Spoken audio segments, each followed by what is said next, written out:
Hello, people of Earth! It's your pal, the Orbital Outcast, Rad Gnarly, coming your way with another low-key broadcast. Well, today is Thursday, and you know what that means. Time for a one-night, six-person GWA tourney, and possibly the conclusion of our time in New Japan with Fire Pro Wrestling World. But first, I'd like to say hello to everyone in chat or checking us out on VOD. No matter where or when you happen to be in this great big old world of ours, happy to have you with us. Hope that it finds you well. Okay, let's quickly bippity-boppity-boopty on over here. Hiya! Hiya this time. Oh dear. Gotta actually boop over to the game so it shows up on screen, ding dong. As you can see, we are in our matchup screen. I did this because we have some guests with us today. Hang on one second while I double check that. Okay, we are properly broadcasting. Oh, I am not plugged into my monitor or something. I can't hear a thing. That's interesting. Hang on one second. Desktop audio is open. This is open. Speakers, please. There we go. I just had to reset them. Okay. Back over with Fire Pro. Here we go. Okay, so today we are featuring a one-night, six-person tournament to determine the GWA six-person champions. We have champions at the moment, but they are putting their belts on the line in this very tournament. It is a unique one-night, six-person elimination tournament in more ways than one. Each match is a 3-on-3 elimination tag team match. That means you only win the match when all three members of the other team have been pinned or submitted. If your team survives the round, I'm pretty sure all three of your members get to move forward, and then you get a fresh chance each round to defend for your entire team to defend its honor. I don't think it's just the surviving members moving forward into the next rounds, though that would be completely wild. But let me first introduce the teams. All right, in the first slot, now these are all randomly assigned, and let me first start out by saying that I done goofed because here, let me get back on cam for this. Hey GR, yes, it's tag tourney time. Hey, let me explain a little bit first. I initially thought because you can do 16-person tournaments in Fire Promoter mode for singles, that you would also be able to do that for any configuration of match, like singles tag, 6-person or 8-person tags. Apparently that's not the case. So what I had initially intended to do was a 12-team field representing our six factions in the GWA, and then I would build 4 more teams from the other members of our roster, and then have 2 guest teams. So in my excitement to book all of that, I first booked the 6 guests that would be showing up.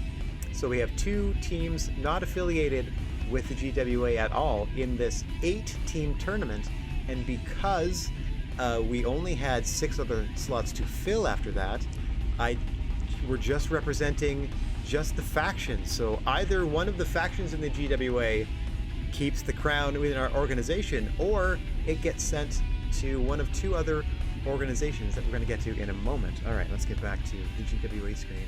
I hope it's still there. Are you still there? Okay, so I'm sort of in the way of the name of this thing, but in the first slot is Dragon Dojo, being represented here by Daichi Hashimoto, Walter, and Daniel Bryan. Let me just move over here. Oop.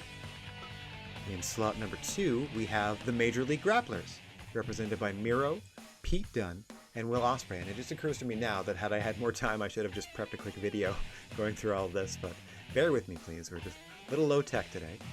All right.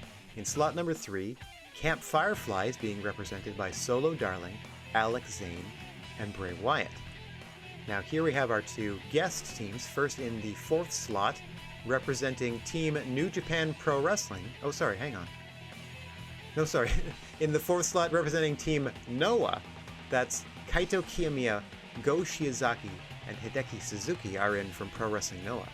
In slot number 5, here we have, representing Team New Japan Pro Wrestling, this is Kazuchika Okada, Hiroshi Tanahashi, and Hiroyoshi Tenzan, who coincidentally happen to be the New Japan Pro Wrestling 6-person tag team champions. So they are here to try to collect a second trophy to add to their honors. In slot number 6, we have the Demon Club, here being represented by Penta El Cero Miedo, Doc Gallows, and Finn Balor. In the penultimate slot, number 7, Los Ricos are represented by Shane Taylor, AJ Styles, and Rey Mysterio.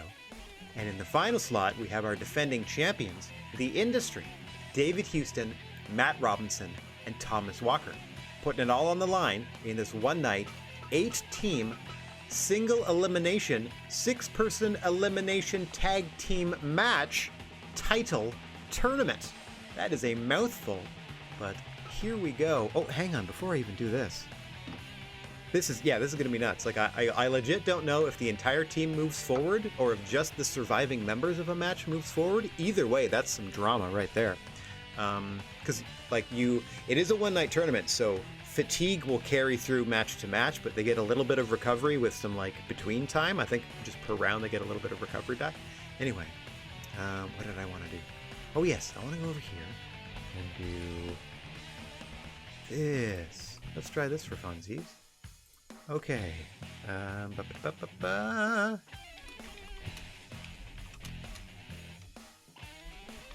Let's set up our first match. Again, this is all sort of prototypey stuff for what we may be doing, or what we will definitely be doing going forward in V2. Okay, I'm gonna give everybody a minute here.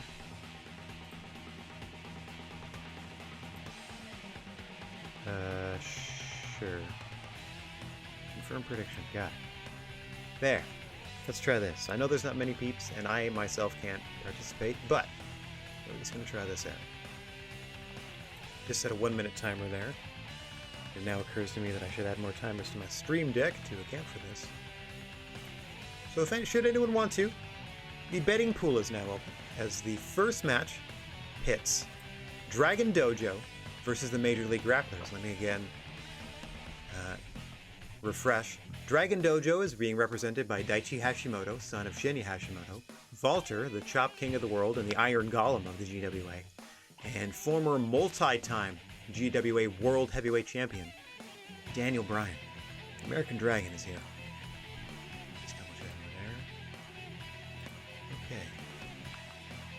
Major League Grapplers, for their part, in the second slot here, and we're about to see, represented by Miro, the very bestest man, Pete Dunne, the Bruiserweight, and Will Ospreay, the current, in real life, IWGP World Heavyweight Super Duper dinner platter champion. That belt it's something else. It's something else for sure. Alright, I think betting may be done. The betting period may be over. Alright, let's go ahead and get down to this match. I wish there were a better indicator of that anywhere on the screen. Twitch. Just looking at you.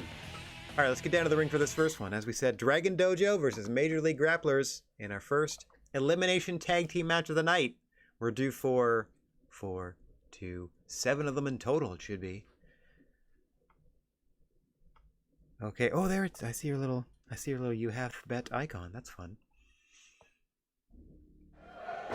I legit don't know who's going to take this, but I can tell you that the creature on feature in each and every one of these contests is going to be the senior official here in the GWA, Mr. Bigfoot, ringing the bell. And we are underway. Daichi Hashimoto against Miro. Starting things off here. Nice takeover there by Miro.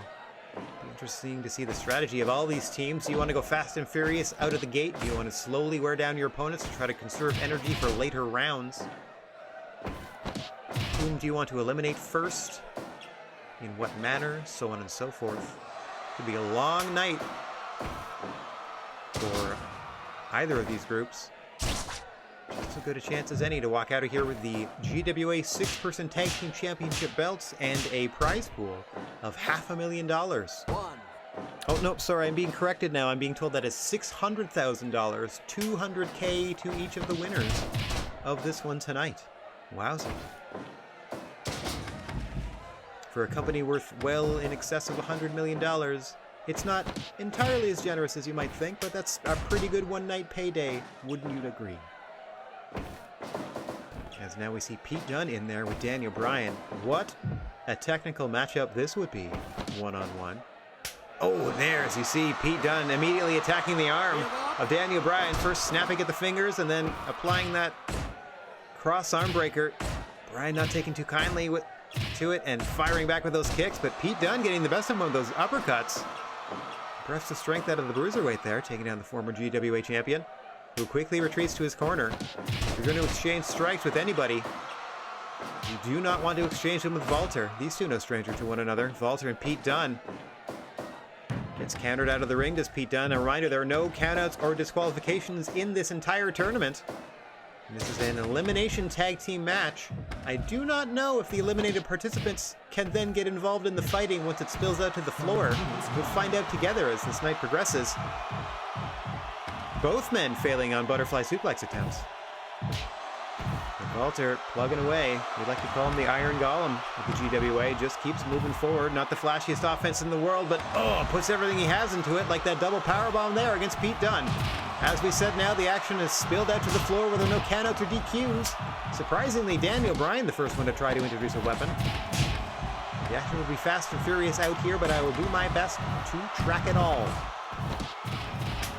To see Pete Dunne and Walter, the two legal combatants, the fight cannot continue until the two of them, cannot properly continue, excuse me, until the two of them return to the ring, lost as they are in this fracas.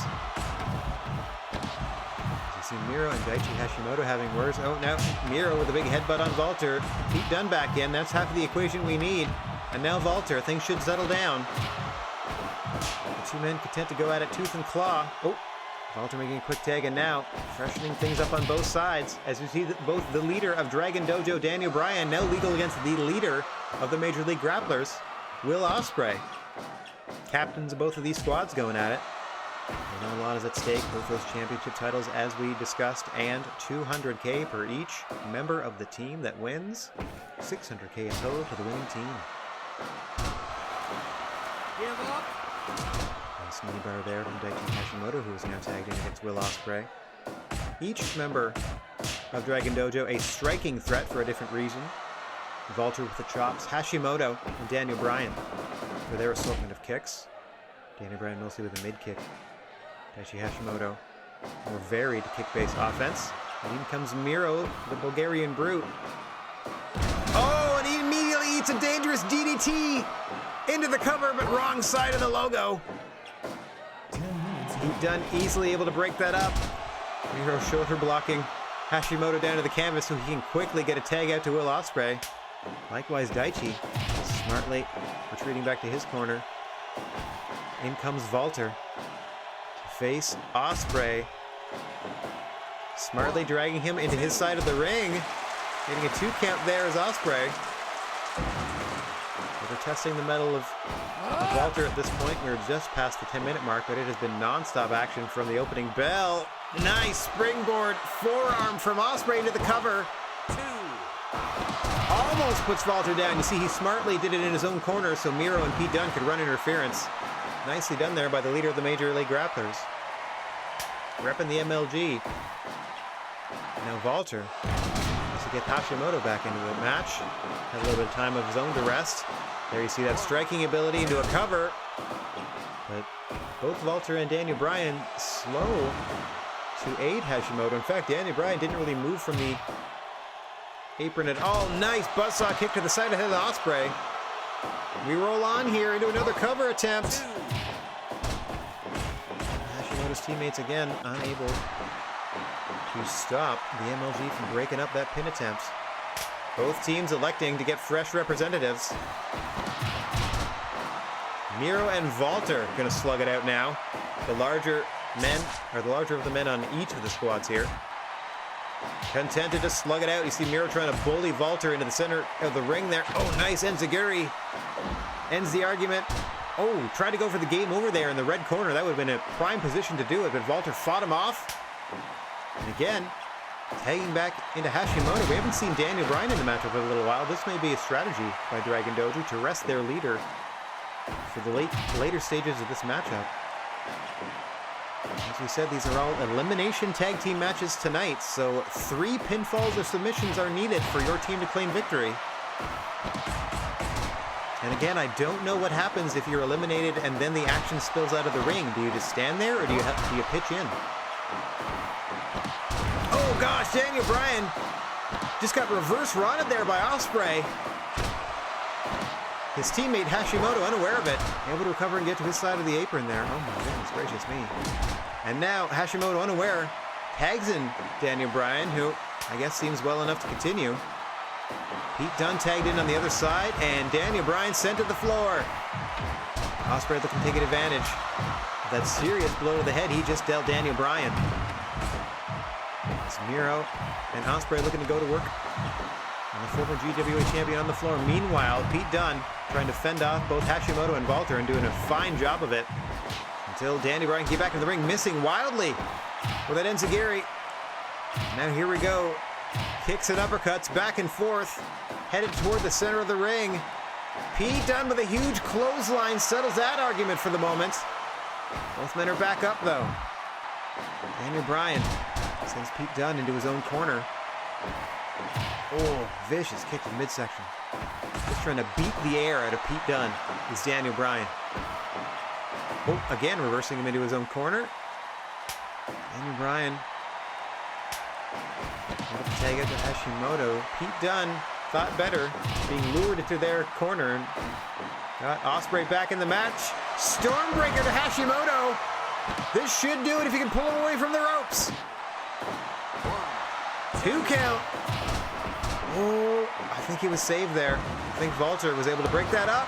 And Hashimoto recovers with a diving double stomp to the back. A second double stomp to the back of Ospreay, just to squish him into the mat so he can get Walter tagged in. This tag match continues. We are past 20 minutes, not a single elimination. Something tells me when they start, they will be fast and furious. Much like the action has been this entire time. Oh my gosh, Walter perched on the top rope. Brett's rope superplex to Walter from Will Ospreay. But Walter's up first, dazed, but still able to recover. A huge chop there from Walter. Oh my gosh. Nearly folds him in half with a backdrop suplex. Amazing resilience from the Iron Golem of the GWA. Ospreay tagging into the strong man of his group, Miro. Able to counter a bit of Walter's offense on the way out of the ring. Now these two meaty men slapping meats back and forth.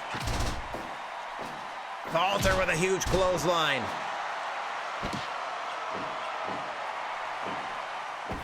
Trying to set, oh, neck crank suplex. Trying to set Miro up, but wrong part of town for Walter. As you can see, seems to be gassed. He can't get a little break here. Huge powerbomb to Miro there, but again, wouldn't be wise of him to follow up in that part of town. Now he gets a good headlock and just bullies Miro. There we go, to the Dragon Dojo corner. Gets Hashimoto tagged in. Miro fends them off, but is too consumed with Walter at the moment to notice Hashimoto coming in with that buzzsaw kick to the side of the head, into the cover. Got him! Miro has been eliminated. Pete Dunne immediately, the little combatant for the Major League Grappler side, into a cover of Hashimoto. Try to quickly even things up there. Into a Boston Crab, and Pete Dunne taps. We're down to Will Ospreay against the Dragon Dojo trio. Standing fly from Ospreay. Oh, this spells disaster. Ospreay's got to think of some way to submit Hashimoto or pin him all the way across the ring, because whomever is in the ring with Ospreay has 2 helpers on the apron that can come aid them. Let's see what happens if maybe Ospreay can get Walter outside the ring or something. Heck of a mountain to climb for Will Ospreay in this one. 2 quick eliminations, and the MLG are down 1-3. Oh, a huge clothesline from Walter. Any major move could be the finishing point, could be the finishing touch. Could be the end of this one for Ospreay. What heart here from another former GWA champion. Oh man, just folded inside out with another huge clothesline from Walter. You gotta wonder how much is left inside Ospreay. Went for the Stormbreaker there. Now we see Ospreay spilling out to the outside. It looks like Hashimoto and Daniel Bryan were looking to engage, but I don't know what Miro and Pete Dunne were going to do in that situation. They sort of bided their time. Oh, unfortunate luck there for Will Ospreay, whipping Walter into his own corner, who sneakily tags Daniel Bryan into the matchup now. Who goes up top. Oh! Headbutt off the top rope to the back of Will Ospreay's own head. Down he goes with a kick to the midsection. Somehow still fighting as Ospreay. Standing Spanish fly. That's got to be the last gasp of energy here as we're about the 30-minute mark here. Ospreay on his own for the past 5 minutes or more. Oof. Huge enziguri drops Ospreay there. Oh, buzzsaw kick to the side of Daniel Bryan's head. Again, Ospreay fighting on as long as he can. Oh, here come those yes kicks. Ospreay pops back up. Sends Daniel Bryan off the rope. A drop salt from Will Ospreay, who again, fighting on pure instinct at this point. Has to be.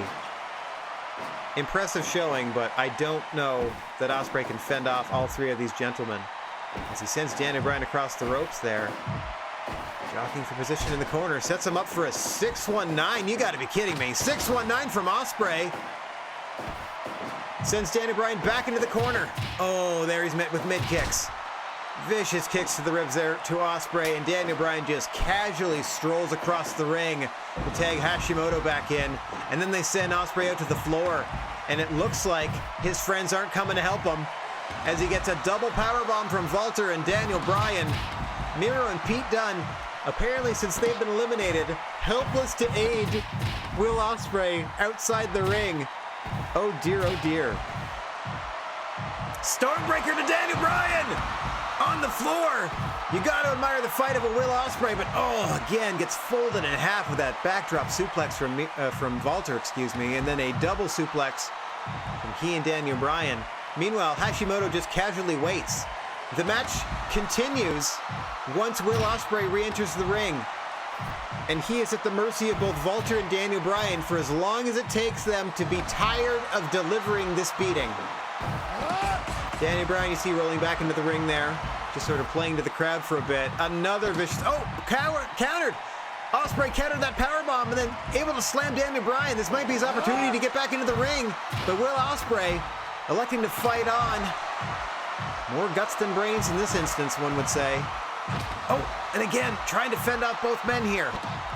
Oh, the single arm DDT, usually a precursor to the S-lock. Another super kick. And a Stormbreaker to Walter! Ospreay back in the ring, finally! He can fight on legally. This is like a double turn. Dragon Dojo going heel. Will Ospreay turning face in this one. Holy moly. Ospreay with a super kick to Walter. Waiting outside the ring. Huge springboard forearm. Shooting star pin attempt. But unfortunately, wrong side of the ring. Oh my God. Stole the buzzsaw kick from Daniel Bryan.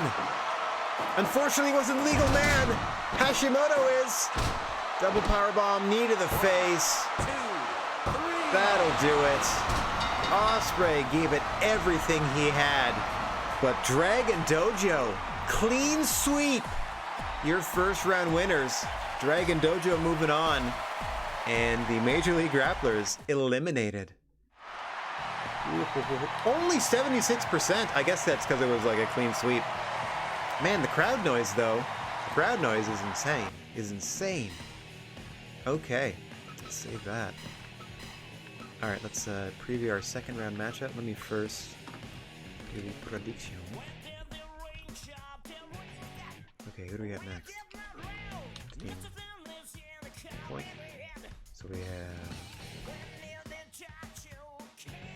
This one's closed. Hey! Congrats on... Wait. No, don't go back. Okay, so this one's closed. How do I do the next one? How do I do a new one? This is all new, so we're doing this live. We're doing it live! Prediction. Yes. Summary. Do I just do summary? No. Submission's closed. That's fine. Oh, I have to do the, who did it. Okay, so Dragon Dojo did it. Oh, I see. I haven't done this before, as you can obviously tell. Okay, that is the correct outcome. There we go. I had to settle the prediction first before I could do a new one. Makes sense. Boink. Now we can start a new one. Okay. We are doing... Hang on. This is weird. Oh, previous predictions. I don't want to name it that. How do I change the name? Name the prediction. Okay. Oh, okay. I just leave. Okay. This is Camp Firefly. This is why I do all this off air, so you don't see how old I am. Versus Team Noah. Switch the order of these two. Textile, yeah. Okay, so it is now the 3v4 matchup. We have Camp Firefly versus Team Noah.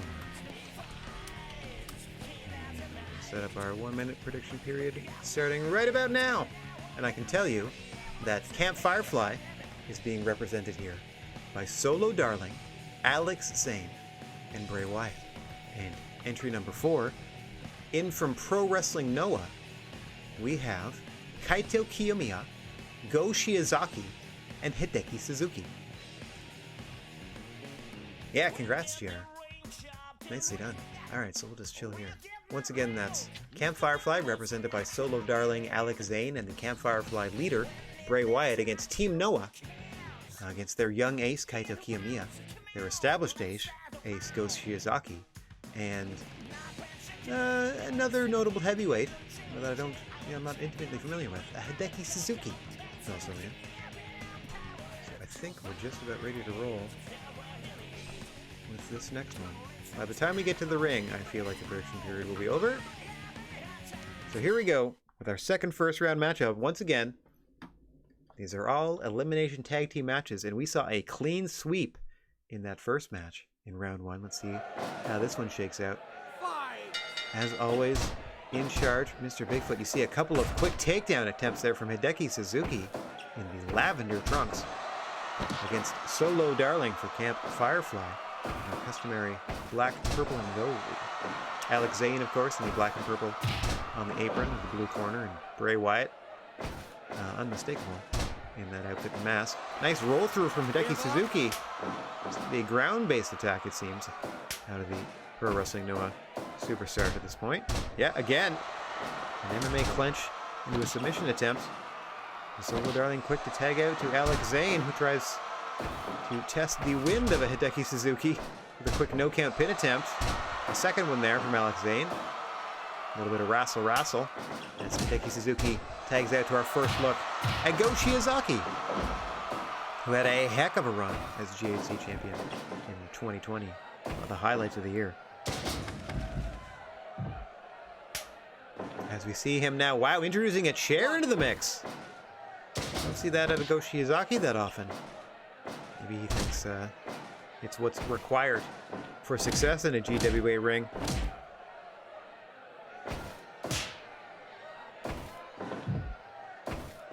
We do know, of course, the current 6-person champions, the industry. Nice takeover head scissors there, using the top rope as an assist. And we see Bray Wyatt in the match for the first time as Go Shiozaki tags out to Kaito Kiyomiya, facing off against Bray Wyatt. This is a very interesting matchup.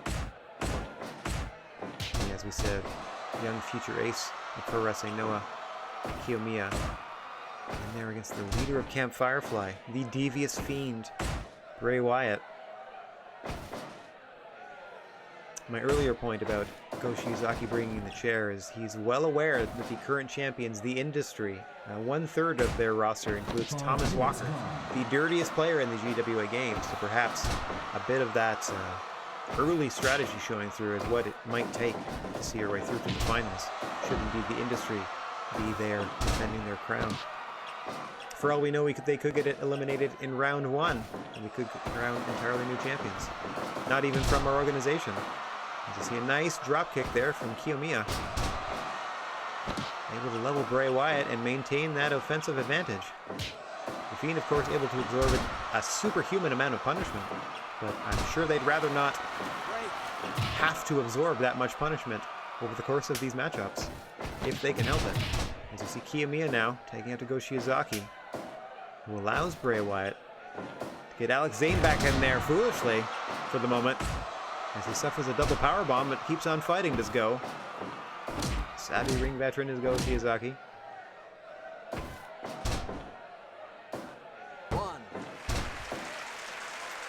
Polite applause on that 1 count. Trying reminder, there need to be 3 pins or submissions before this match can end. Whoa! Shooting star, pin attempt there. A flash too. Alex Zane surprising Go Shiozaki there for the moment. In the right side of the ring as well.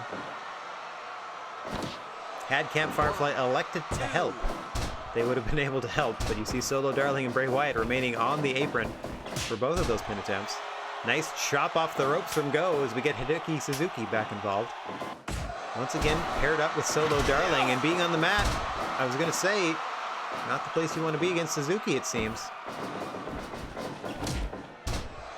Nice reverse there into a hammerlock there. Suzuki doing everything he can to get a tap out. Interesting style that we don't quite often see in the GWA ring. I, for one, appreciate it. As both sides tag up once more, and Alex Zane is in there with Kaito Kiyomiya. This is a more favorable matchup for Kiyomiya, who was in there earlier against The Fiend, trying to put some work in. Zane, again, smartly, doing everything he can to keep the fight in the Camp Firefly corner. Oh, missing with an enziguri there. Nice snap suplex by Kaito Kiyomiya. Sends them off the ropes now. Oh, dodges the dropkick, does Alex Zane. Solo Darling now holding Kiyomiya for Zane, and again, some more offense in the corner of Camp Firefly. So far, wrestling a smart tag team matchup. I feel like Bray Wyatt just surrounds himself with intelligent wrestlers that seem to know what they're doing, as Alex Zane seems to have a counter for most of what Kiyomiya's thrown at him. Can't say the same for Kiyomiya himself, who gets down with a nice takeover there, and up goes Alex Zane. 450 splash in the perfect spot! Oh, Kiyomiya out at 2. Even without any assistance from Camp Firefly, that was up to Kiyomiya and Kiyomiya alone to get out of that, because his team would not have made it in time for the 3 count. Excellent ring positioning there. Oh my gosh. Into now a seated Rings of Saturn. Tags were made. Bray Wyatt and Hideki Suzuki. Both of these wrestlers have a submission finish, I would imagine. I mean, I'm only guessing on the side of Hideki Suzuki, but they have a heck of a lot of submissions in their arsenal to this point. And a heck of a right hand, it would seem, as they drop the Fiend to the canvas. And off the ropes he goes. Oh, another sliding forearm this time. Nice underhook on that exploder, but too close to the ropes on the pin. You see the Camp Firefly members eager to help their leader. You can't say the same when Bray Wyatt is on the apron. Nice drop toe there from Suzuki, allowing the tag to Shiozaki. Wyatt unaware from the moment. Now he knows as he gets thrown to the canvas with that suplex. Oh, just a kitchen sink across the knee there. Just a coconut crush. And in comes Alex Zane. Fiend has had enough. Alex Zane really controlling this part of the ring. Doing an admirable job of it as we have passed 15 minutes plus here. Shiozaki trying to fight. You see him trying to fight his way. There he goes. Gets Alex Zane in the red corner. Oh! Who immediately snap suplexes. Goes Shiozaki into the corner and then missile drop kicks him out of it. Hideki Suzuki here. Heard about being fair play. Trying to tie up Alex Zane on the from the apron. No good. Oh my gosh. 630 senton to Go Shiozaki. Alex Zane's going to attempt to pin here, but he is in the wrong part of town. Thankful for him, Hideki Suzuki was satisfied to adjust his wrists and only kick him in the face. He could have locked something on there. Instead, Kiyomiya now tagged in. Team Noah trying to find an answer for Alex Zane in this one. I think they do okay against Bray Wyatt, and Solo Darling hasn't been in the ring long enough to really tell, but Alex Zane seems to have the number of Team Pro Wrestling Noah to this point. Now we're going to get a bit further look at Solo Darling, who's back in there with Hideki Suzuki once more. They seem to like this matchup, this Camp Firefly, and what a spear there by the Queen Bee. In the corner she goes. Oh! Just slaps him to the canvas and tries a full over pin. Suzuki able to power his way out at 2. Solo Darling fending off Go Shiozaki there and hits another standing spear to Suzuki. Alex Zane in running interference, and that almost did it. That almost put Suzuki down, but he's just up at a 2.9. Another chop combo from Solo Darling, who might be setting up for a third spear. No. Another pitting combination here. Luckily, Kiyomiya broke that up. Solo Darling feeling it there, playing to the crowd a little bit. See if that hesitation costs her. Oh. Standing cravat from Hideki Suzuki for a moment. And that prompts two quick tags, one on either side. Bray Wyatt, unaware of the tag to Kiyomiya, applying the mandible claw to no effect. Oh, another coconut crush across the knee. Sends Kiyomiya off. Fights his way through a headbutt attempt from the Fiend. Into the throwing tiger suplex, which Bray Wyatt rolls through. Undaunted, Kiyomiya with that nice arm whip goes back to the well, but the Fiend fights him off. Back and forth they go. Kiyomiya with that drop kick. Momentarily gets the advantage. Momentarily gets the advantage, but now the Fiend going to work. Oh no. Oh man, you gotta be kidding me. Hop killer! Holy moly, I didn't know he did that. Vertebreaker, if you want to call it that. Din's Flame, if you want the kind of lame Cody Rhodes version. But holy moly, what a move. Bray Wyatt quickly to tag out after that one. Now we have Solo Darling in there. Kiyomiya just beats her into the corner and then retreats to his side of things to tag out to Go Shiozaki after that flurry of offense against the Fiend. The only way to survive was to get out of the ring and get out of the ring quickly. And now we see chop after chop, Go Shiozaki and Solo Darling going back and forth into the sharp stinger. This could do it. Oh! Oh, Hideki Suzuki countering it with an MMA struggle into those forearms to the face of Solo Darling. As we pass the 25-minute mark, so far no eliminations, and I know I've just jinxed it by mentioning that. But submissions, any serious submission attempt could put somebody away now. You saw that Boston Crab in the first match doing Pete Dunne in. Seemingly harmless move, but after 20-25 minutes of punishment, somebody starts wrenching on your back like that, you'll tap out in a hurry. Darling tagging out to Zayn, but for whatever reason, they position themselves in the opposite corner, and now Zayn, oh dear. Zayn and Darling, 2 out of the 3 members of Camp Firefly, doing their best. Press their advantage. Here they go again. Cracks the back of Go Shiozaki, who, nope, sneaks to his corner and gets Hideki Suzuki tagged in. Gets tagged himself with a super kick with Go Shiozaki in his way out of the ring. And now Alex Zane falls to the mat with that enziguri from his Suzuki and flips around to deliver one of his own. And a 450 to the back of Hideki. Up top, Zane goes again. A flip over leg drop this time. But again, wrong part of town. Impressive offense and skill from Alex Zane, but unfortunately, can't quite set up his maneuvers in the right part of the ring to spell victory for Camp Firefly. Oh yeah, 4 people are about to like go bing bong, boom. Oh, look at that! Hideki Suzuki fended off after that initial German by the Fiend, who only has eyes for Go Shiozaki. Throws him into the corner. Huge clothesline. Just bodies him to the canvas. A second time as we pass 30 minutes now with no eliminations. Oh! Fisherman Buster by Shiozaki. Drags him away from the ropes. Pin that man. He's in your corner. Another coconut crush. Wyatt making excellent defensive use of that maneuver throughout this matchup. See a nice big headbutt there by the Fiend, but he gets thrown into the red corner. Shoulder thrust, just trying to keep the Fiend down. And in that general area of the ring is Team Noah. Huge, there it is! Drags him away from the ropes! Pin that man!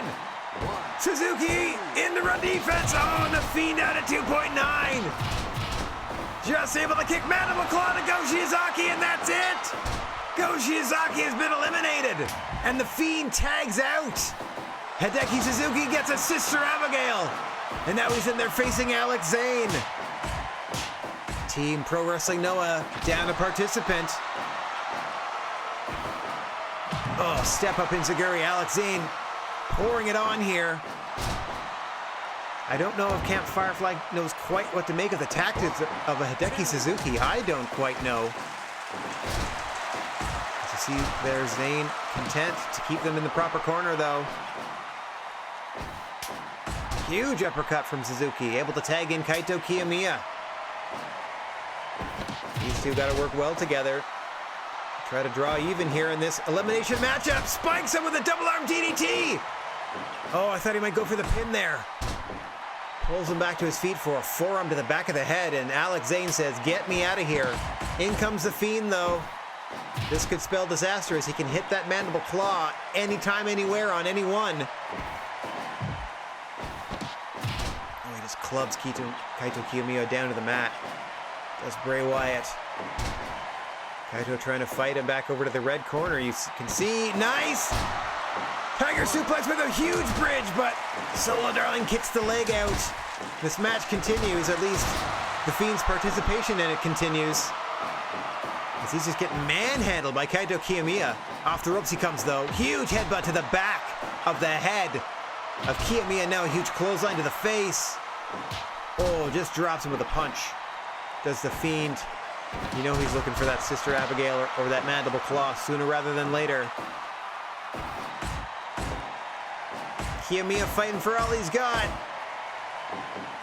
Huge drop kick. Oh, but the Fiend absorbs it and downs him with a clothesline. Just shoves him to the mat once more.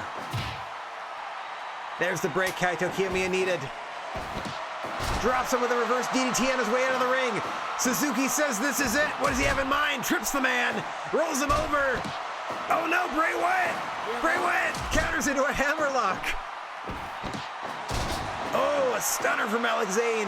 After Kaito Kiyomiya had come in to save his leader, to save Hideki Suzuki, to save Bray Wyatt, someone got saved. There was a fracas. Long story short, we're back to Solo Darling and Hideki Suzuki like we started this competition almost 40 minutes ago.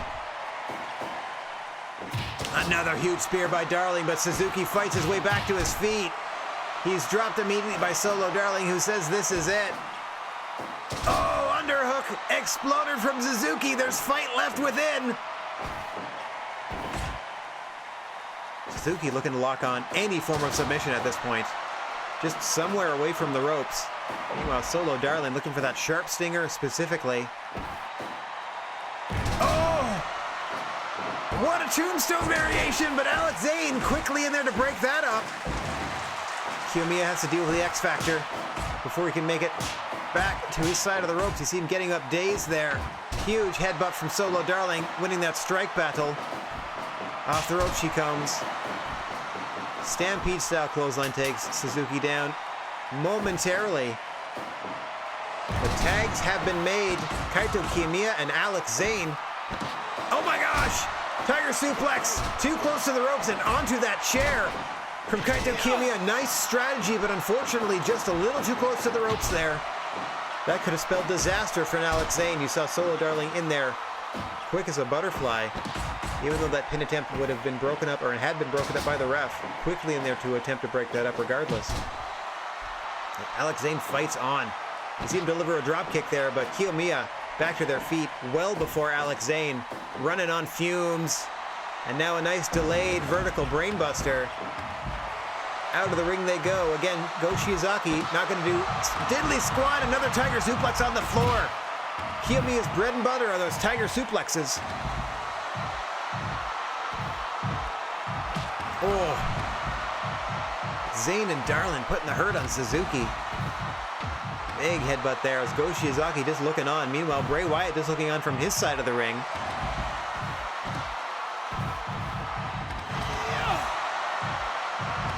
Action fast and furious. You see Alex Zane missing there. Kiyomiya back in the ring, but only momentarily. Zane back in the ring now. Here we go. Zane able to tag Bray Wyatt. The Fiend, though, after he hits a taco driver to Kaito Kiyomiya on the way out the door. Oh, and amazingly, another stalling suplex, this time to the Fiend from Kaito Kiyomiya, allows the tag out to Suzuki. Pro Wrestling Noah's team counting themselves amazingly since the elimination Go Shiozaki as you see a huge flipping German sending the Fiend out of the ring there. Able to fight his way back in. And Suzuki can't stand up to the mandible claw. It's down to Kiyomiya against the world. This could be another clean sweep. You saw Bray Wyatt able to survive that throwing German out of the ring. His minions running interference. Oh my gosh. Oh my gosh. 1, 2, got him! Kiyomiya eliminates the Fiend. We're down to 2-on-1. Solo Darling and Kaito Kiyomiya legal. 2. Oh. But it was a last gasp from Kaito Kiyomiya as Solo Darling with that spinning neckbreaker variation, rolling the dice and able to eliminate Team Noah. What a finish. What a finish. Again, only 74%, huh? Weird. That's fine. I guess they don't like the elimination rules. I do. Wowzers. What a wild one that was. Getting closer. They're certainly getting closer. So now I gotta close this prediction. Camp Firefly. Camp Firefly. Done one. Okay. Let's get down to our next first round matchup. Let me save first. I don't know if I already did, but I'm gonna do it anyway. Okay, entry. Let me do this first. Let me do the prediction first. It's easy. Boink. Okay, start a new one. This is Team New Japan versus... Oh my gosh, Demon Club? Yowza. Team New Japan or Demon Club are your options. Boink. Do a minute like I did last time. There we go. Alright, so let me tell you that first off, let me tell you the Team Noah is eliminated. And Team New Japan Pro Wrestling consists of Kazuchika Okada, Hiroshi Tanahashi, and Hiroyoshi Tenzan. They are facing the Demon Club trio of Penta El Cero Miedo, Doc Gallows, and Finn Balor. Now this, in real life, this is a heck of a match, I gotta tell you. You could argue that, like, okay, well, Tenzan's too old. Well, then the counter for that is, like, Doc Gallows is a little limited on the Demon Club side. So this would be a pretty well-balanced 6-person tag, I would think. Like, Penta against Okada in there. Penta with some Tanahashi. Finn Balor against those two as well. It would be bonkers. We're going to see what the GWA version of it looks like in just 1 second. Here we go. Let's get down to the ring. I believe our prediction period is once again over. Let's get down to match number 3 in the first round. Team New Japan. See, they're represented by Tenzan on your left of your screen against Penta on the right. And the Demon Club. As always, the creature on feature, Mr. Bigfoot. Ringing the bell and we are underway. Getting closer and closer to a Soul Survivor situation.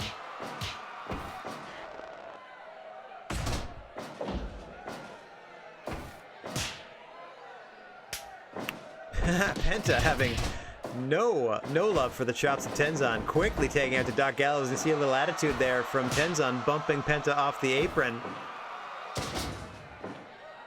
Penta getting out of there after not even a minute and a half in the ring with Tenzan. A couple chops and he was outie. In comes Doc Gallows there. He'll rumble with anybody. Tenzan back to those chops and an immediate side slam from Gallows. He's going to use those power moves to his advantage. Penta and Doc Gallows both normally like to work their singles matches within the 10 to 12 minute mark. Let's see how they do in a long-term tag team format like the one presented to them this evening. We'll also see in round 2 if Bray Wyatt continues to be eliminated from the Camp Firefly squadron. I don't think so. That would seem unnecessarily cruel, but we'll find out in round 2. As now we see Kazuchika Okada in there with Finn Balor for the first time in the GWA. Possibly. Possibly. I say that because Okada's been here a few times before in multi-tag matches, so they might have been in the mix. Certainly, I'm sure it's something that they did in New Japan before Finn Balor came to the States. I would hope. If not in a main event, I'm sure they had a singles confrontation at some point, one would hope. Nice sugar hold there, a variation thereof, by Okada. Cross arm stretch in camel clutch position as he tags into Hiroshi Tanahashi. The ace of New Japan. Go ace indeed. In there with Finn Balor, the former Prince Devitt. These two no strangers to one another for sure. Oh, nice flipping senton there. Into a Texas Cloverleaf. Staring the Demon Club members in the corner. Interestingly enough, the New Japan contingent, the other 2/3 of these of this trio that make up the New Japan 6-person tag team champions, I should point out, content to watch from the apron, as that Texas Cloverleaf is broken up, and now Finn Balor is able to tag Doc Gallows back into the match against Okada from New Japan. Clearly in his long pants phase when they made this edit. So glad it was a short phase in Okada's career.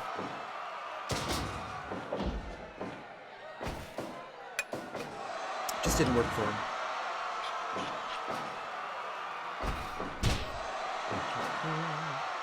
I mean, if you want to do ornate long tights, maybe, but even then, just stick with your shorts. It's fine. Rock that look. Tanahashi now against Gallows.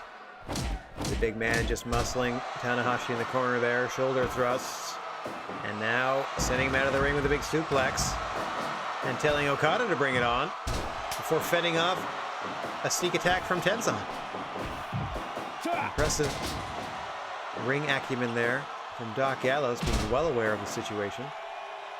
As Tanahashi is allowed to return to the ring, but only momentarily, as Gallows once again sends him to the floor, and this brings Okada out this time around, but it also irks Penta El Zero. Oh my gosh! Gallows pull. I look down at my clock, and we're about the 10-minute mark. Meanwhile, the Demon Club again getting some work in on Tanahashi.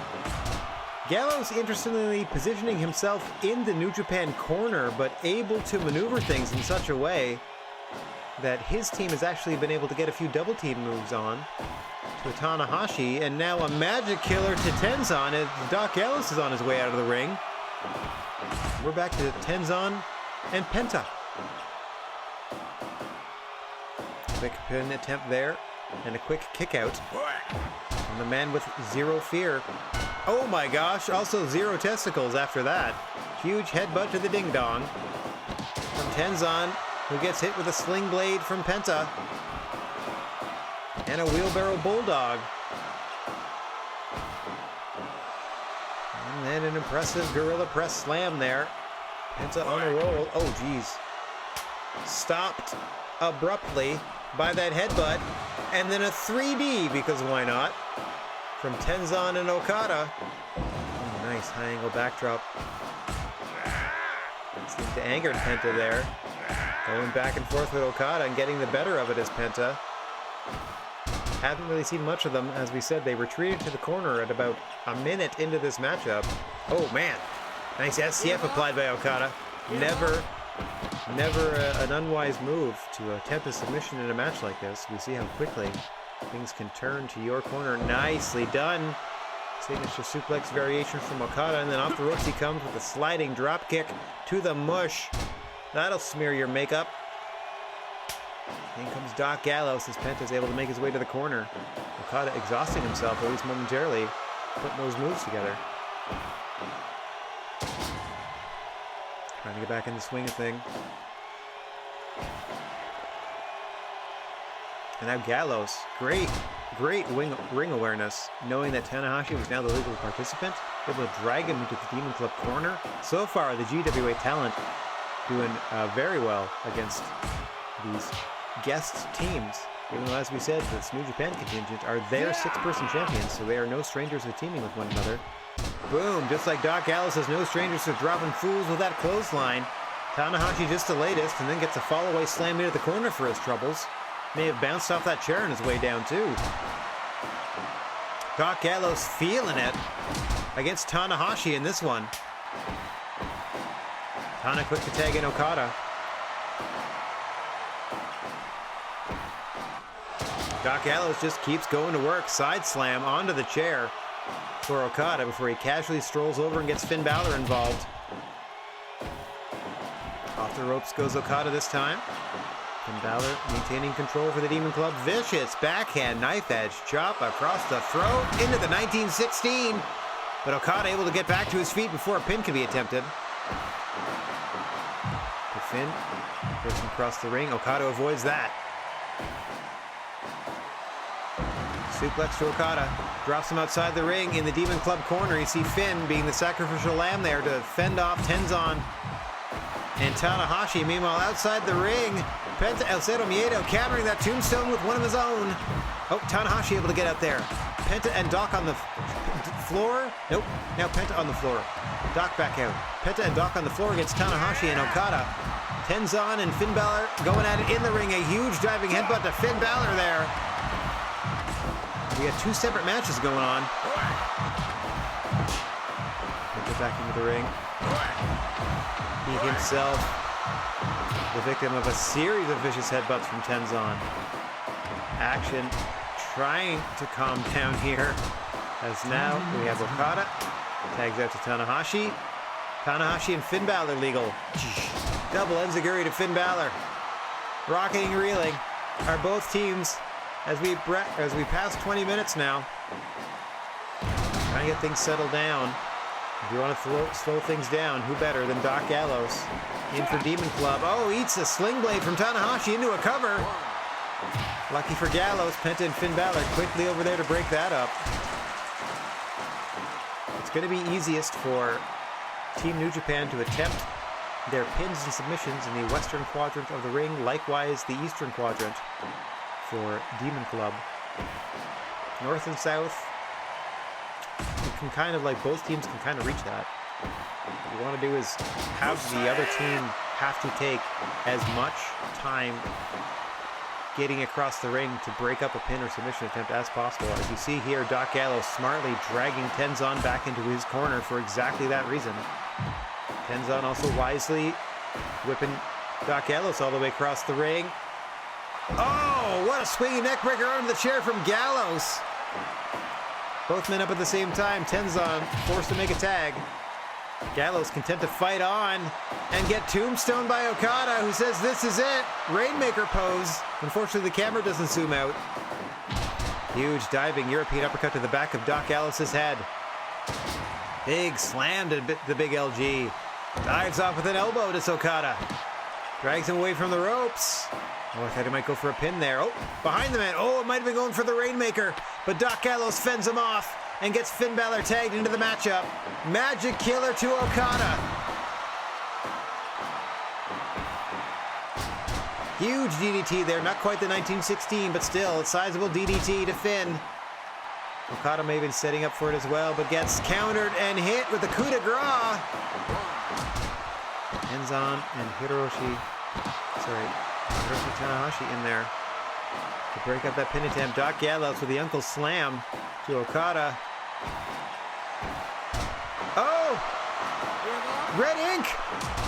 Oh, that seated $1 million dream with the body scissors that he uses. Almost put Finn Balor down. Luckily, his team in there to break up that submission attempt. Some unexpected offense. I didn't think Okada was going to bust that out. Nicely done as Tenzan now trying to slow things down and keep things going in New Japan's favor. Trying to keep Finn Balor in the corner. Oh my gosh, Anaconda Vice! And that's it, Finn Balor taps! Tenzan dropping Penta, going for the Anaconda Vice again, but Penta fends him off. Holy moly, just like that, Anaconda Vice puts out the leader of the Demon Club.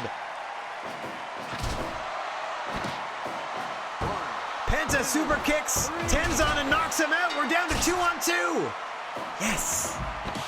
Penta being held. It is Kazuchika Okada and Hiroshi Tanahashi versus Penta El Cero Miedo and Doc Gallows. What the heck? Okada just watched. Okada just watched as Tanahashi got rolled up. Huge diving elbow drop to Penta, though. It's now 2-on-1 with the Demon Club in advantage. What a turn of events there. Okada electing not to help out his tag partner. Huge tombstone though to Penta. What is he trying to prove? Like, even if he succeeds, theoretically, he's going to have to come back to be on his team for the next round. This is wild. Yeah, we passed the 30-minute mark. It's time for some quick eliminations. Bing, bang, boom. That's how these things go. Okada says this is it. He's going to take out one of these fools, if not both, if he can help it. Oh, rake of the eyes of Doc Gallows. Oh, set off the ropes. Back elbow from Okada. Beautiful dropkick. Best in the biz. But unfortunately, Doc Gallows gets up first in a huge Gallows pull. But in the ropes is Okada, who hits another tombstone to the big man. Into another Rainmaker pose. Nicely done across the knee. And here it is. Oh, German suplex combo. Oh, Rainmaker! Rainmaker to Doc Gallows! 1, 2, no! Of course, Penta able to break it up because there's nobody to help Okada, who gets a knuckle slam on the chair. 1, 2! Okada out at 2! I think Okada's only bet is to try that red ink submission or to try to critical somebody with a Rainmaker.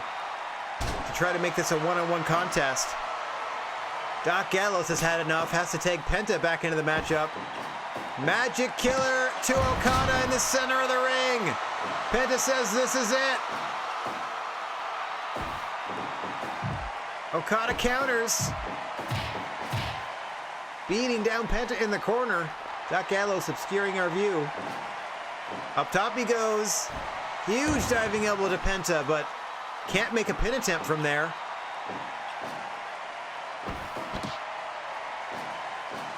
Nice suplex variation. Signature Okada offense on display. Like that back elbow off the ropes he likes so much. Oh, here he goes again. Fireman's carry into a suplex. Oh, I thought he might be going for another Rainmaker. Penta eyeing him up for a huge sling blade, center of the ring. Gives him the time he needs to get Gallows involved. Oh, spinning tombstone that time from Okada. Dropping Gallows across his knee. What a flurry from the Rainmaker. Another tombstone to Gallows. Oh, and again Gallows fends him off. Off the ropes he sent. Huge boot to the face of Okada. 1, 2, 3. Demon Club wins. Wowzers. Okada did everything he could other than, I don't know, attempt that submission again. If he had tried that submission, I think he would have dropped one of them right away, and then it would have been anybody's ball game. Valiant effort from Team New Japan. But Demon Club moving on in this one. Neither of our guests, successful in the first round, so at least the trophy will be staying in the GWA, as well as that significant payday. Let's go down to our last first round matchup here. Hang on 1 second. Okay, I have to go over to, where'd you go? This one, and settle this prediction. Choose outcome. Boink. I'm gonna let me, oh, okay. Prediction completed. Man, that was close. That was close. Once I went down to 2-on-2, I'm like, this is great. This is exactly what I want. I just want anybody can do this. Anybody can do this. Okay, this last first round matchup, by the way, features our defending champs. So there is a lot on the line in this one, especially if the industry manages to go out in round 1. It is Los Ricos versus the industry in this final first round match. Los Ricos are being represented by Shane Taylor, AJ Styles, and Rey Mysterio. Meanwhile, the industry, represented by our current 6-person tag team champions of the world, David Houston, Matt Robinson, and Thomas Walker. Okay, let me just save our data, whatever we got going on here. Just gonna go this way. Just keeping an eye on my 3 in a row. You're crushing it, buddy. Good for you. Okay. I'm going to do it for every match all the way through to the finals, so let's see how you do. What a good pick 'em so far.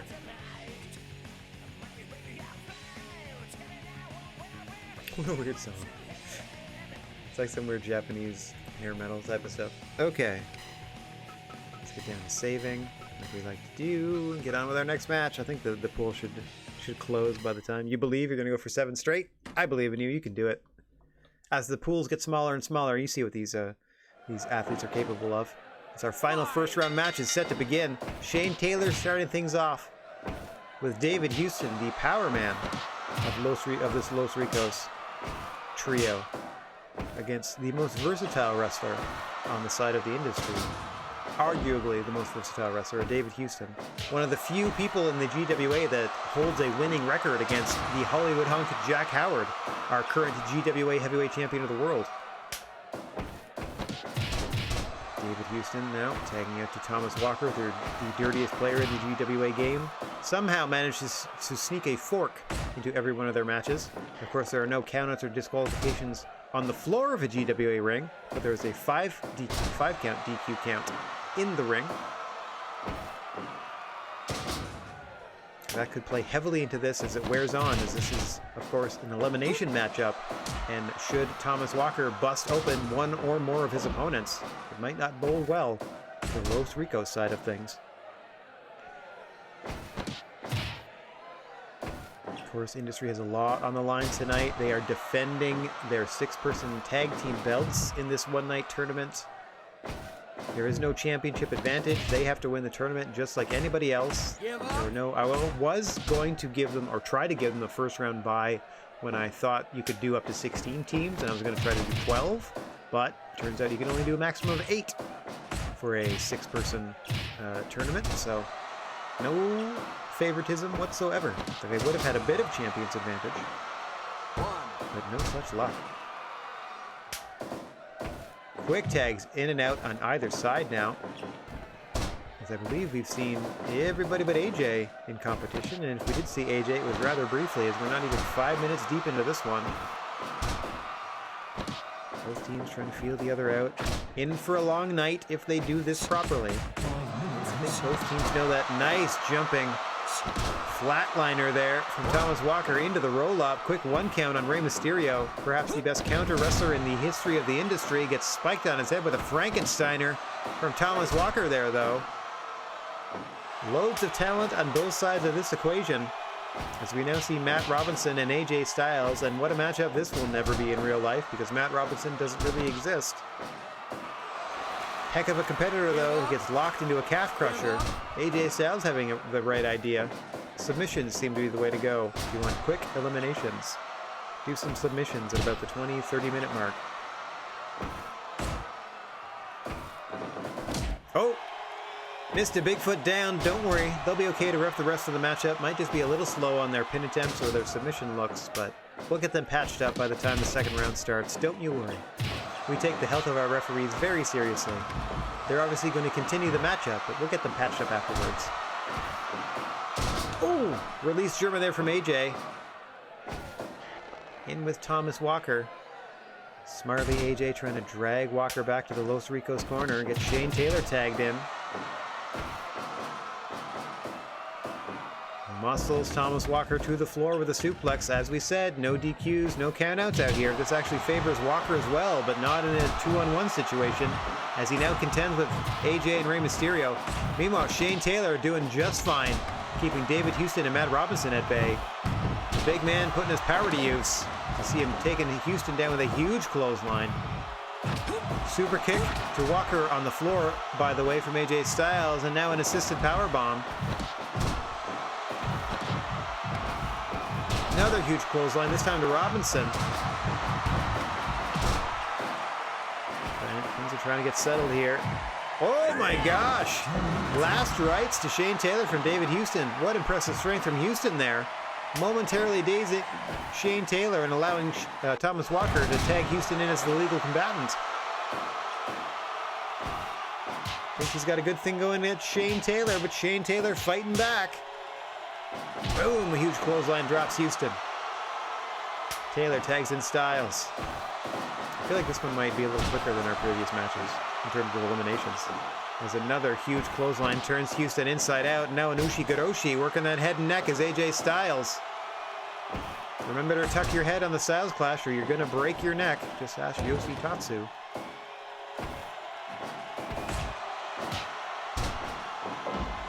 Actually, don't tuck your head. Just, yeah, you just take a flat chest bump. Anyway. Oh, Styles countering that suplex attempt from Houston. Los Ricos looking pretty good up to this point. Can pretty much say the same for the industry. Bit of a stalemate between these teams. No eliminations, no real advantage.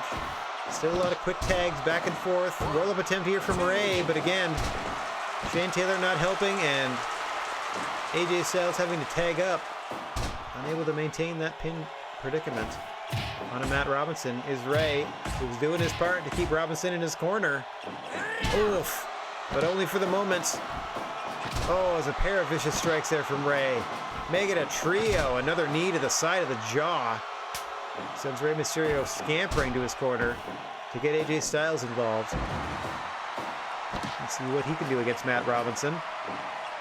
As we're about 50 minutes deep into this one.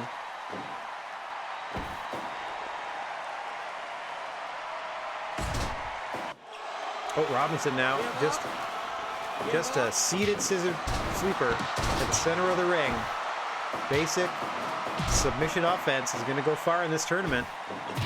The advantage that these teams have is they've gotten to watch 3 previous first-round matches to see how these elimination tags have been going. So they can sort of tailor their offense. Nice moonsault in the red corner. Almost puts AJ Styles away. Beautiful strategy there from the industry, almost paying off.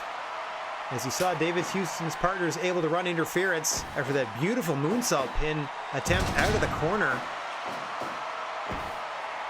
Oh, and now Houston's going to go for the DQ, but Shane Taylor having none of it. Huge moonsault to the back of Taylor.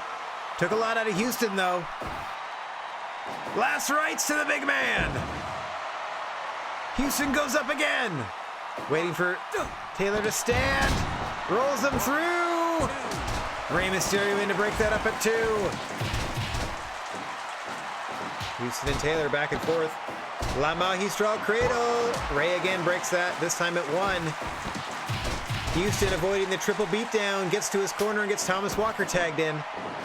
Now we got Thomas Walker against Shane Taylor, who is impressively powered out to the floor by David Houston. Oh, and then suffers a huge suplex from Matt Robinson. 2-on-1 to Shane Taylor on the floor. Oh, meanwhile, some unique 2-on-1 offense in the ring to Thomas Walker. I just saw Shane Taylor hit tailor-made to Matt Robinson on the floor, so he's doing all right for himself. Back and forth it goes, in and out of the ring. These things get nutty. I'm just sort of scanning back and forth to try to see who has an advantage in this one. I believe our illegal fighters are Thomas Walker and Shane Taylor. As we pass 10 minutes, 20 minutes, you just heard the announcement. I don't know what Shane Taylor hears after that last rights on the floor. Ushigoroshi to AJ Styles from Thomas Walker in the ring. My word. They just have to get Shane Taylor in the ring and we can get back to fighting as per normal.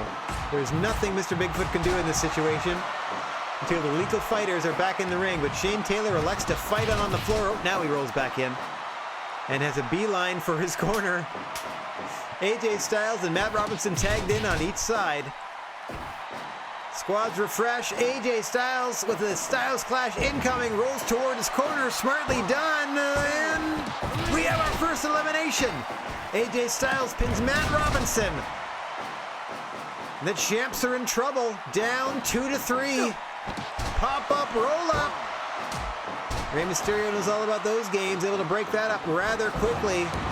AJ Styles and David Houston, your legal fighters. Industry down 2-3. We might have new champs out of the first round after this. Belts might be up for grabs. Let's see what Houston and Thomas Walker can do in response to that. I would have thought if anyone on the industry out first, it would have been Thomas Walker. But we'll see how they respond. Rey Mysterio rolls them up, got plenty of D, and David Houston eliminated. Thomas Walker for the industry, down 1-on-3 against Los Ricos. This could spell doom. This could spell doom to the reign of the current champions. Nice 450 splash by Walker. Always impressed by his athleticism, and you know what? Hasn't brought out the fork yet. Or at all, let's say, hasn't brought out the fork in this matchup. Might not have the opportunity, as he is in there all alone in this one. Going toe-to-toe with Rey Mysterio, who got the better of that. Huge frog splash in the corner, but he missed. Frog splash from Walker that he hits to the back of Rey Mysterio. Drags him away from the ropes. Goes up top again. Oh, nope, can't quite hit it. And Rey Mysterio able to tag AJ Styles in. Always going to have that advantage. That would be hilarious. Yeah, if the only 619 we see in this entire tournament came out of Will Ospreay. That would be pretty funny. Ushigoroshi across the knee for Styles into the cover. Whoa. They weren't there in time. AJ had a kick and just rolled that shoulder in time. Just rolled that shoulder in time. Thomas Walker almost pulled off a huge upset there. It's only a matter of time as far as I can tell. Thomas Walker doing his part though, dragging his opponent back into that far side of the ring, at least momentarily. Oh dear, oh dear.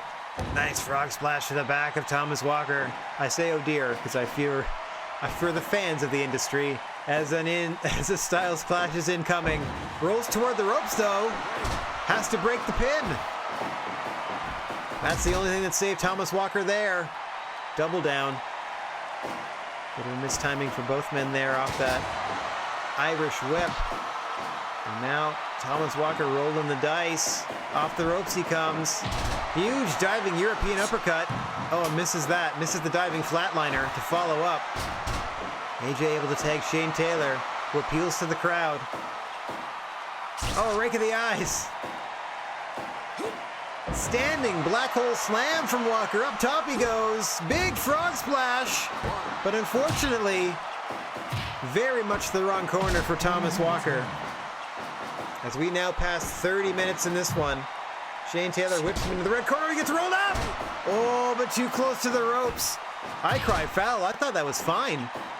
Anyway, Ray would have been in there to break it up.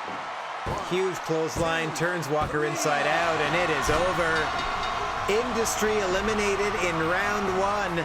We are crowning ourselves new champions tonight. Ooh, hoo, hoo, hoo, hoo. Yeah, just a devastating lariat, turning Walker inside out for that final pin. And we're going to have new champs when this is all said and done. Yeah, champs swept in the opening round. And we are ready for our semifinals. Hang on one second here. Let me get over to my proper text file. Wowzers. Okay, let's get over to this and close that. I don't want to say shut down. Let's properly close out that prediction. Los Ricos won that handily. And then we can start a new one. For our first semifinal matchup. Wait, who won the first round? Why did I delete the wrong team? That's dumb of me. Okay, hang on, everybody. It is, of course, Dragon Dojo versus Camp Firefly? Is that right? Go over here and check. Dragon Dojo, Camp Firefly is your first semi-final. Oh, the perils of only having the one monitor. Everything's just layered on top of each other, so I have to do a lot of alt tabbing and clicking about my screen to get some information into everybody's face. Okay, there we go. Prediction up. Prediction up. Now, Dragon Dojo is, of course, represented by Daichi Hashimoto, Walter, and the leader of Dragon Dojo, Daniel Bryan. Still alive in this one. Okay, Daniel. I accidentally deleted them and left the Major League Grapplers. There we go. Okay, we're underway here. 4 in a row. You predicted the whole first round. I believe you can do it. 3 more matches and you got a perfect set. Spend those channel points wisely. Okay, so a reminder that, of course, Dragon Dojo, as I said, is Daichi Hashimoto, Walter, and Daniel Bryan. The Camp Firefly squad is Solo Darling, Alex Zane, and Bray Wyatt. Though Bray Wyatt was technically eliminated in the last match, and this is our first chance to see if the 3-on-3 rules reset. And I hope that's the case. Otherwise, they're immediately at a disadvantage, as 2 of the teams were perfect, and the other 2 lost a member in round 1. Okay, I think the time... Yeah, I think we've got enough time here to get down to the ring. The prediction should end as the match loads. And we are going to be underway. Oh, I saw all 3 members. So we are back to 3-on-3 aside here. That's cool. So it's the last team standing overall. As Daichi Hashimoto starting things off with Solo Darling as we start the semifinals. Dragon Dojo versus Camp Firefly in this elimination tag team matchup. The winner goes on to the final, and the winner of that final, we crown the new GWA 6-person tag team champions. And each member of that squad is walking away with a cool $200,000, totaling a $600,000 prize. Ooh, fancy. Walter and the Fiend, Bray Wyatt. In there now. Walter bullying Bray Wyatt to the floor, but the Fiend likes that. No countouts or DQs. We're very early in this one, so both squads are just sort of waiting it out to see if any sort of major blows are hit on the floor. You see Bray Wyatt desperate to get a chair involved, now calling for his Camp Firefly cohorts to come give him aid, as he's not doing so well on his own against Walter, who gets snap suplex into the chairs and then pressed with a shooting star. You see now Hashimoto into the fray to help out, and those unseen submission attempts on the other side of the ring are enough to raise the ire of a Daniel Bryan. Now all 6 combatants involved in this fracas on the floor, where there are no countouts or DQs. Bray Wyatt and Walter got to get back in the ring before this match can properly continue. Remember that they've still suffered damage in these previous rounds. Like, this is all a one-night tournament. So I don't know, honestly, if this is going to go super long before the eliminations start. Nice stunner counter there from Alex Zane in the ring, as it looks like Solo Darling and Alex Zane are trying to keep Walter at bay, and they throw him back outside the ring. Keep this thing going wildly. Chairs are everywhere. Daichi Hashimoto has one, just waiting to swing on a fool. This thing is the craziest 5 minutes that I've ever seen out of a Dragon Dojo match. Normally, one of the most composed squads, as we get a chair after chair brought into this matchup by Bray Wyatt. This thing is going crazy.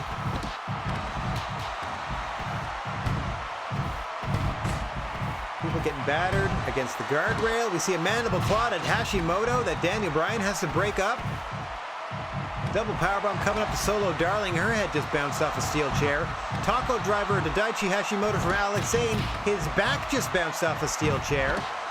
Bray Wyatt just got powerbombed on the floor. This thing's going insane. Walter's finally had enough. He retreats to the center of the ring.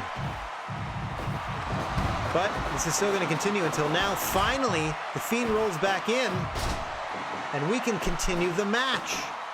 7.5 minutes, most of it spent on the floor. And now Daniel Bryan and Alex Zane are your fresh combatants, and that is a relative term. Fresh combatants on both the Dragon Dojo and Camp Firefly sides. You see them content to go back and forth with those strikes that Daniel Bryan gets the better of there. Luring Alex Zane into the Dragon Dojo corner is Daniel Bryan. Who drops Alex Zane to the mat and drags him away from the rope so we can apply a yes lock. Solo Darling countered. Alex Zane had to break that himself. That could have done it. Oh, step up enziguri from Zane, fighting his way out of the predicament. No, I thought he was going to fight his way back to his corner, electing to continue taking the fight to a Daniel Bryan. As we approach 10 minutes in this one, I don't think we're going to see 20. There is a pile of chairs on the floor. as a result of what happened for the first 7.5 of this one. As now Daniel Bryan tags out to Walter. And we are back to Walter versus The Fiend. This is what started the fracas on the floor in the first place. Let's see if they can keep it in the ring this time. Walter sending The Fiend across the ring to the red corner. See those chairs near our clock display. It's The Fiend now. Beautiful backdrop suplex there, dropping Walter on his head and neck. Rolling through the shoulders there into a mandible claw, and Walter, no choice but to tap out. Dragon Dojo down a man. Camp Firefly up 3-2. It's our first submission under 12 minutes into the matchup.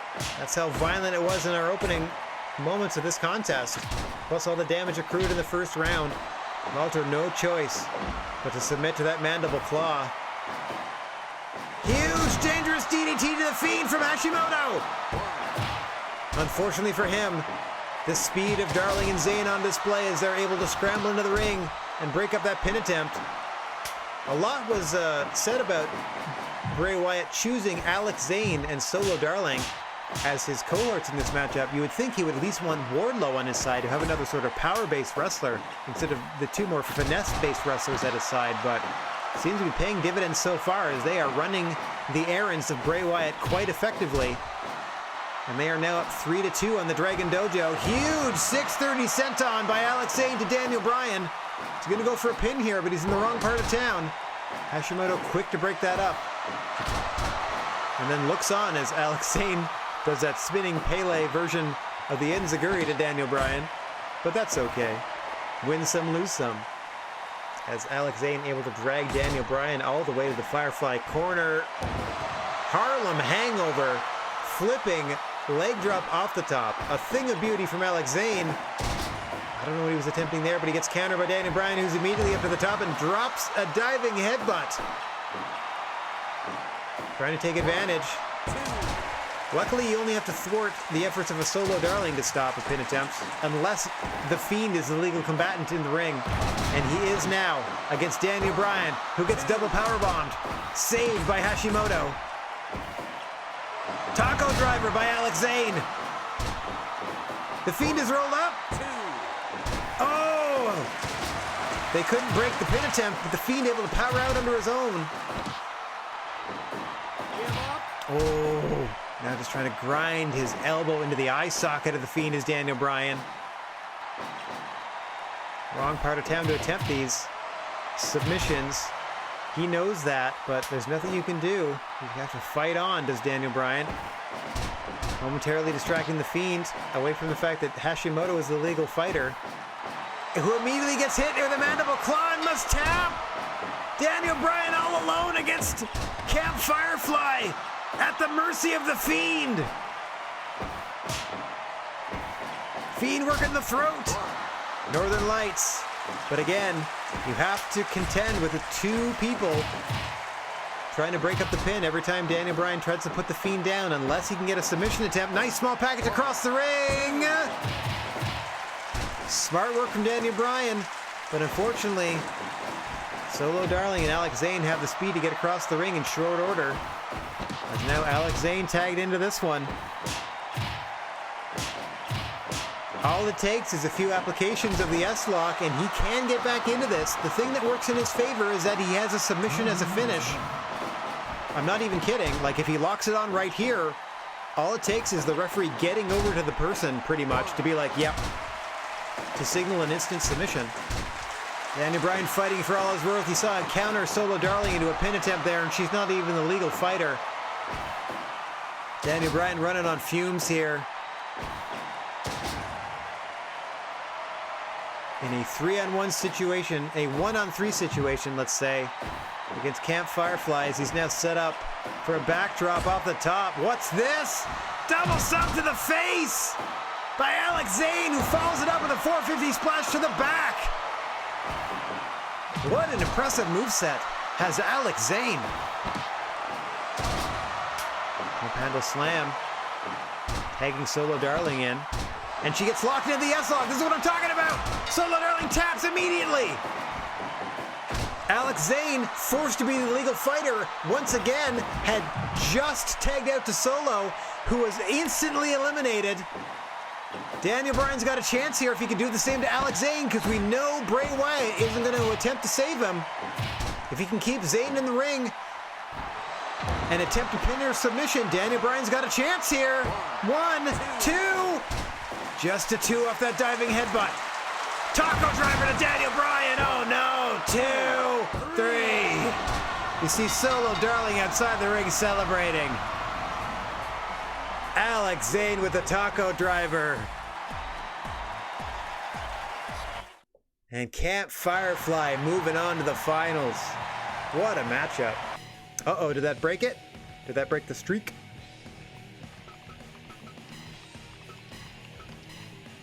Oh, so close. Sorry to hear that. Hey, still did pretty good. Still got 4 to 5. And you still have a chance to get 6 out of 7 if you get the next one, and then you have a, you know what I mean? They have a start over at the finals. Wow, Camp Firefly. Boink. And then our second semifinal matchup about to be underway. We have Demon Club versus Los Ricos.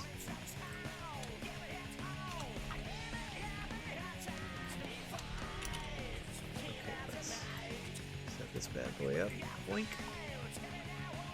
Alright, so coming up in our second semifinal, we have the Demon Club versus Los Ricos. The Demon Club consists of Penta, El Cero Miedo, Doc Gallows, and Finn Balor. They are opposed by Los Ricos, represented here by Shane Taylor, AJ Styles, and Rey Mysterio. Okay, we're going to get things underway in a moment. Let's just save that out. There we go. Okay. There we are. How we doing time? Pretty good. Pretty good.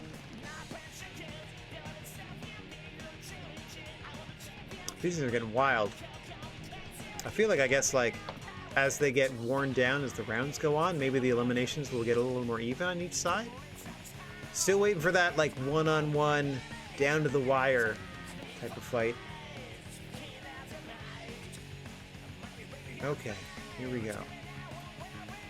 With our second semi-final. Boink, boink, boink, boink, boink. Demon Club, Los Ricos. Penta and Shane Taylor starting things off.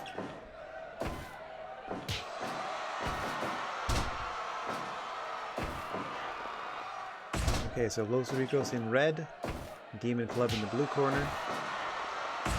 Shane Taylor doing some nice work to open things off here, trying to keep Penta isolated, but Penta wary of that. Immediately working his way to the blue corner to tag in Finn Balor, leader of the Demon Club. See, all the factions have, with the exception of the Industry, all of the factions have their leaders involved in this one. Definitely a point of pride to get through a one-night tournament like this and be crowned, at least for a moment, the top stable in the GWA.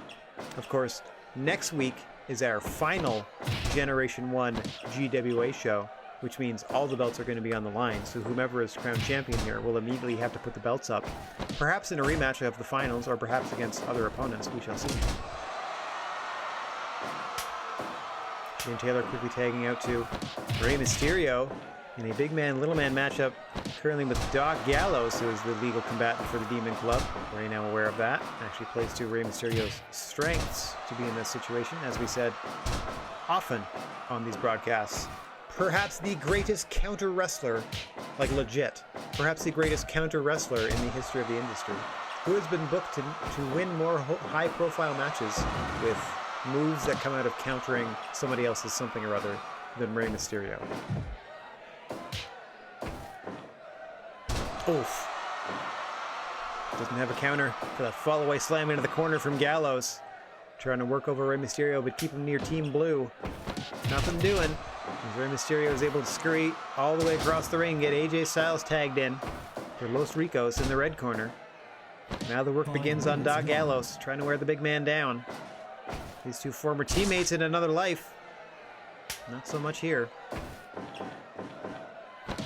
Magic killer to AJ Styles, who absorbs it and immediately pops back to his feet and is able to position Finn Balor on his side of the ring. Great resilience there from AJ Styles. What focus, too. Keep the fight going as we are still in the early stages of this one. We need 3 eliminations from one squad for the other squad to move on. Boink. Quick tags back and forth. There we go. Now, the more traditional power v power matchup as a Doc Gallows and a Shane Taylor are set to go head to head. Quite literally in the case of that huge headbutt.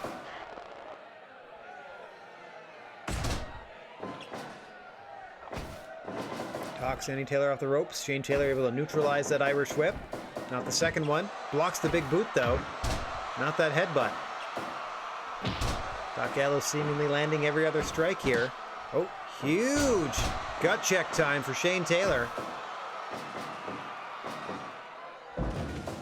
Responding with that suplex counter is Taylor. Has to tag out to Rey Mysterio though.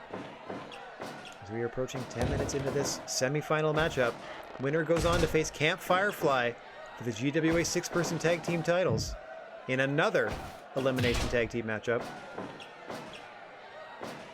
We'll see if the cardio conditioning of the Solo Darling and Alex Zane can help lift their leader Bray Wyatt to the championship in the finals.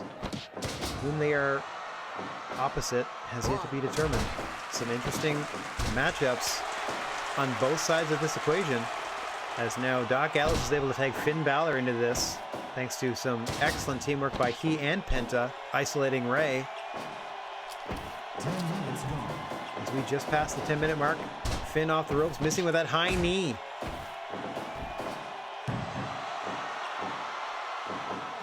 Keeps things going his way with a quick backdrop and a drop kick, but Ray able to roll through.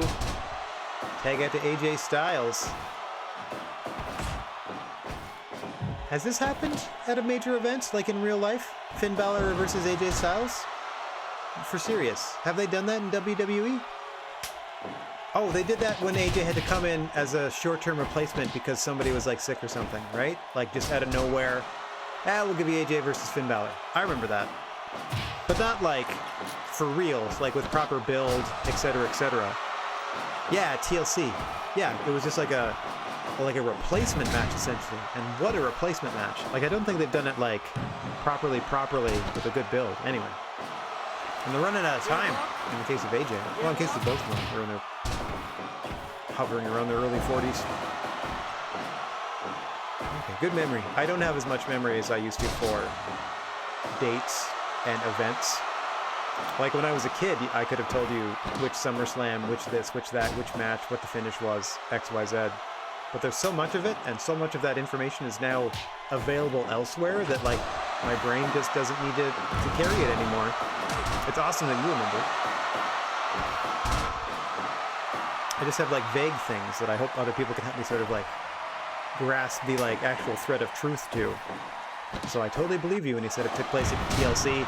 Much like Shane Taylor's going to need some TLC after that huge package pile driver from Penta. Doing everything he can to fend off Doc Gallows and get back to his corner of Shane Taylor. Huge clothesline. But he has to crumble to the mat. Took everything he had. Doc Gallows able to take advantage once again. 2 sweets in the general direction of his opponents. And continues the onslaught on Shane Taylor. Playing face in peril at the moment. Big suplex there from Doc Gallows. The big large Doc Gallows. Oh. A second suplex. And a vicious headbutt. Now dropping Shane Taylor to the mat. Doc Gallows just taking his time. Finn Balor tagged in.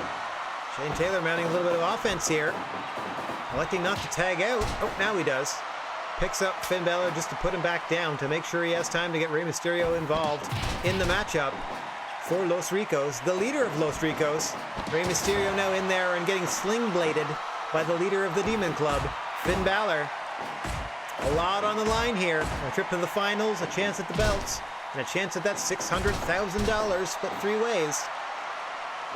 Vicious knife-edge chop from Finn Balor, but Rey Mysterio able to throw him towards his corner. Almost puts him down. We saw Shane Taylor able to stop Penta's attempts to break the pin. But Finn Balor able to power out at the 2.9 and get Doc Gallows tagged back in. You know he's going to look to hit that Gallows pole very quickly. Try to put away whomever he's across the ring from. Here it comes. 619 from Rey Mysterio. Followed by the West Coast Pop. 1, 2, 3. Got him! Rey Mysterio pins Doc Gallows. That makes Penta legal. Code red from Rey Mysterio, too close to the ropes. You saw AJ holding Penta in the red corner. Excellent teamwork from Los Ricos there. As Rey Mysterio eliminates the biggest threat, literally, on the side of the Demon Club by pinning Doc Gallows after that beautiful 619 drop in the dime combo. I don't know if that's quite... No, the West Coast Pop was the Hurricane Rana afterward. This was the Springboard Splash. That's dropping the dime. I remember Taz's commentary. As now Penta and AJ Styles going tooth and claw. Doc Gallows looking infuriated on the floor. A trip to the finals on the line here. Also, Doc can't get involved in these shenanigans, as now all 5 legal combatants are on the floor. This does not bode well for the Demon Club, as there is always a number advantage for Los Ricos in this situation. As you see tag team move after another. Total elimination there to Penta. Super kick under the jaw, Finn Balor, and now he gets locked into the calf crusher. Meanwhile, Penta just gets dropped with a tailor-made, that sick over-the-shoulder pile driver variation.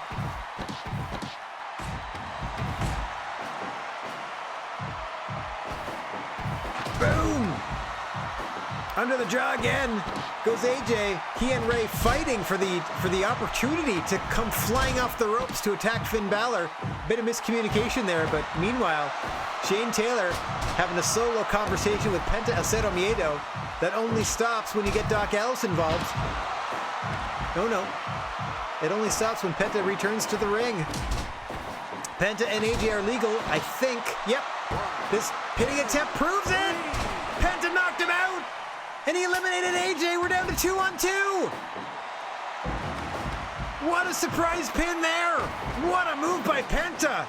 Dimming the lights of AJ Styles with that super kick. Shane Taylor in there. Now legal against Finn Balor.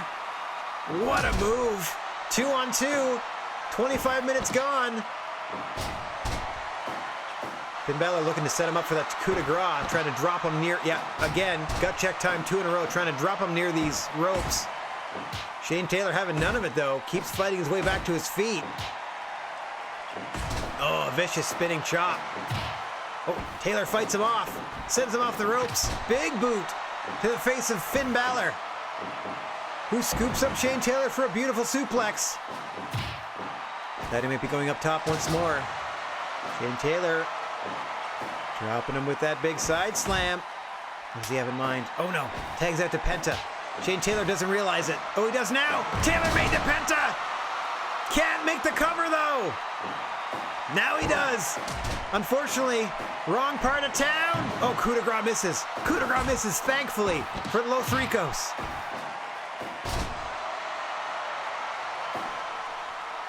Shane Taylor able to sneak back to his corner, tag in Rey Mysterio. Double powerbomb incoming on Penta.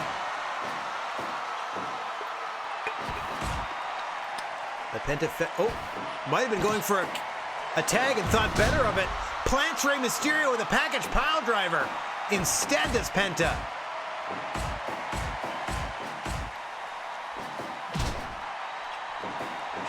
Penta winning the argument with that super kick. That's what put AJ out. Penta smartly though, luring Rey into his corner and getting a fresh man in at the same time, tagging into Finn Balor. This is exactly where they want Rey Mysterio, in the Demon Club corner.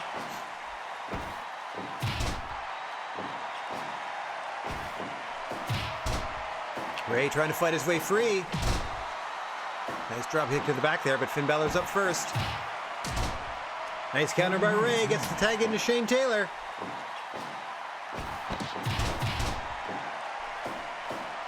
Oh, Finn Balor counters, goes up top. Coup de grace to the chest of Taylor. Wrong side of the ring. Rey Mysterio able to break it up. Oh, my throat. As we pass 30 minutes in this one, down to 2-on-2 in this 3-on-3 elimination matchup. Sling blade to Taylor in the middle of the ring, but he gets right back up. Taylor made to Finn Balor into the cover. 1, 2. Penta breaks it up. That could have done it. What's Finn Balor setting up for? Misses the big John Woo dropkick. Huge clothesline, dims the lights. 1, 2, 3. Finn Balor eliminated. We're down to Shane Taylor and Rey Mysterio representing Los Ricos versus Penta El Zero M getting bullied by Shane Taylor in the ring. You can see Shane Taylor sucking wind. Quick roll up there by Penta. Oh no! Almost got him. Rey Mysterio prematurely celebrating in the ring there. Whoa, Shane Taylor just out at 2.9. That would have evened things, and then we would have been in for Rey Mysterio versus Penta one-on-one. As it stands, they're legal in the ring now, but Rey has Shane Taylor to rely on as he just throws Penta El Zero Miedo into his tag team partner, and oh no, the neck of Penta. Rolled up, 1, 2, 3. Rey Mysterio, AJ Styles, and Shane Taylor, Los Ricos, headed to the finals. Holy moly, that was a good match. Like, yeah, 91. That's what I'm talking about. That was a good match. See, that was 2-on-1. That ended 2-on-1, like 2-on-0, and that turned out great. That turned out great. Match of the night so far. Okay, we only have one left. We only have one to go. Camp Firefly versus Los Ricos. Hang on. Let me close this prediction out.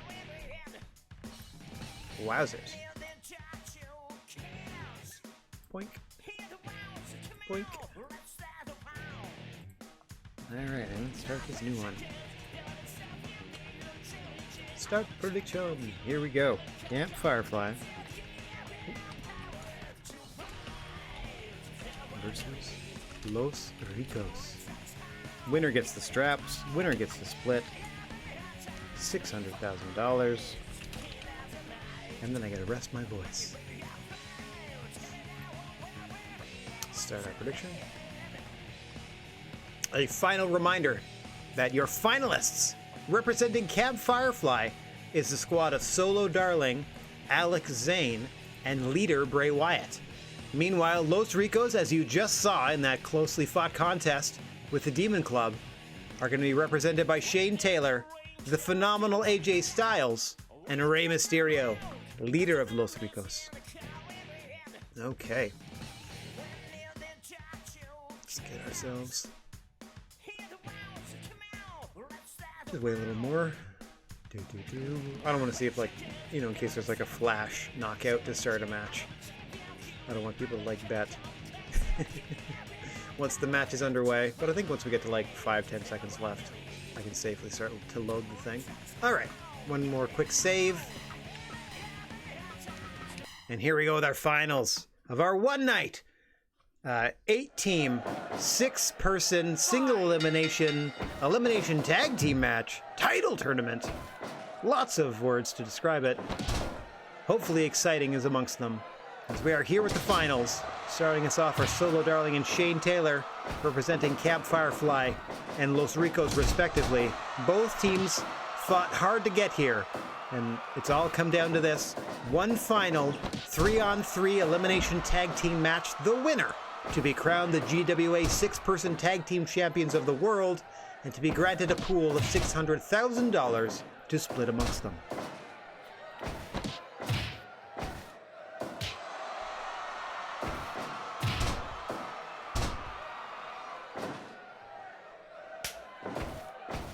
Now we see Leader of Camp Firefly, The Fiend Bray Wyatt, in action for the first time in our finals. Their strategy in this tournament to this point seems to be letting their underlings do the majority of the heavy lifting, and then coming in to apply a very timely mandible claw here and there. Looking to take a more active role, it seems, early on in this finals, but allowing Shane Taylor to tag in an AJ Styles. Very interesting matchup we have here. The Phenomenal One against the Fiendish One.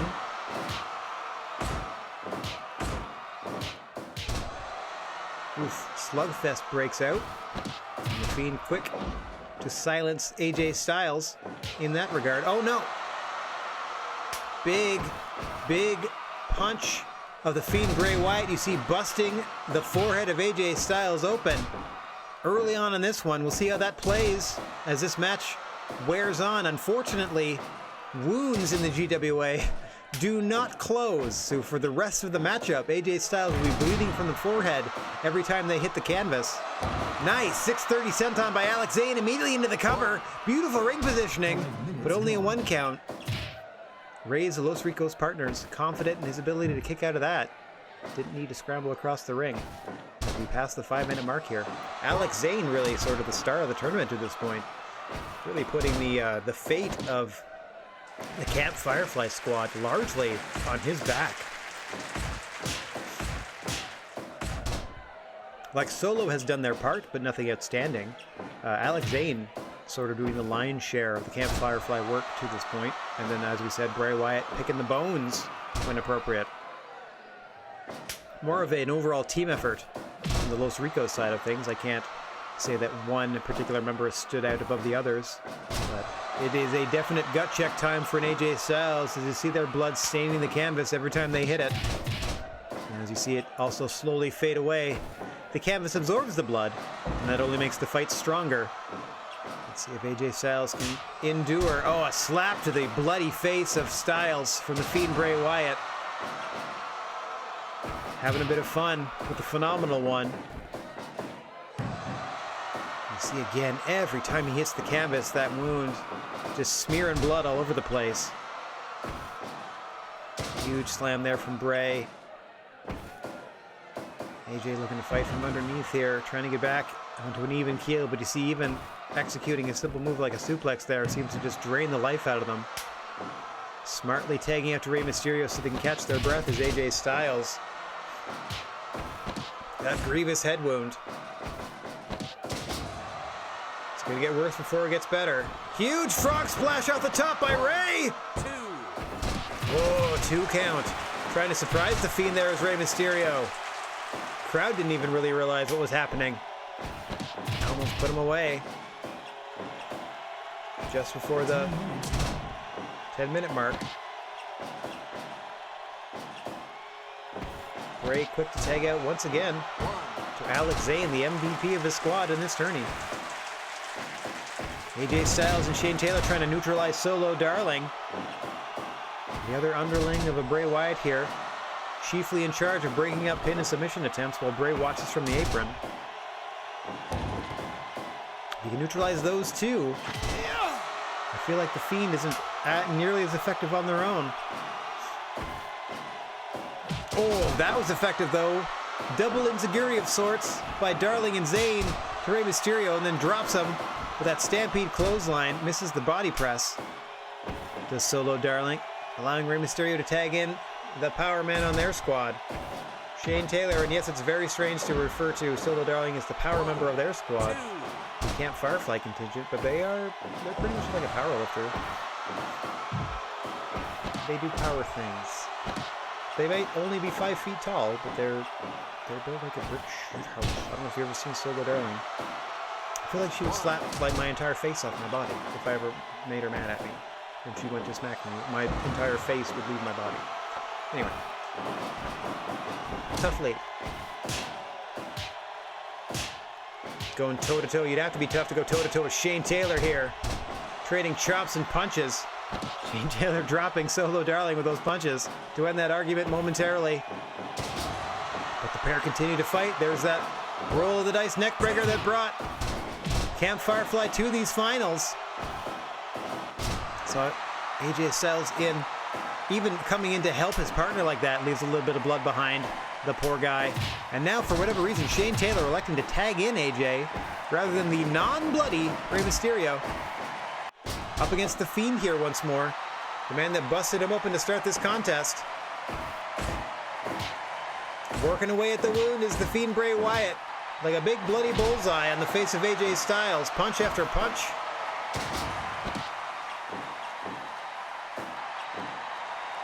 Dragged across the canvas now. Thrown to the floor is AJ. Quick to roll back in. He doesn't want any of that business outside. Oh, Sister Abigail for his troubles.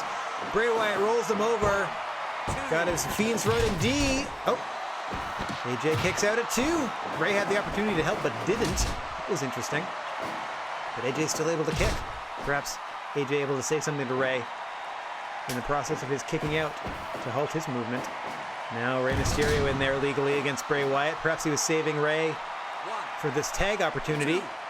Oh, he's going for a diving Hurricane Rana, but presence of mind of the Fiend Bray Wyatt there to get out of the way.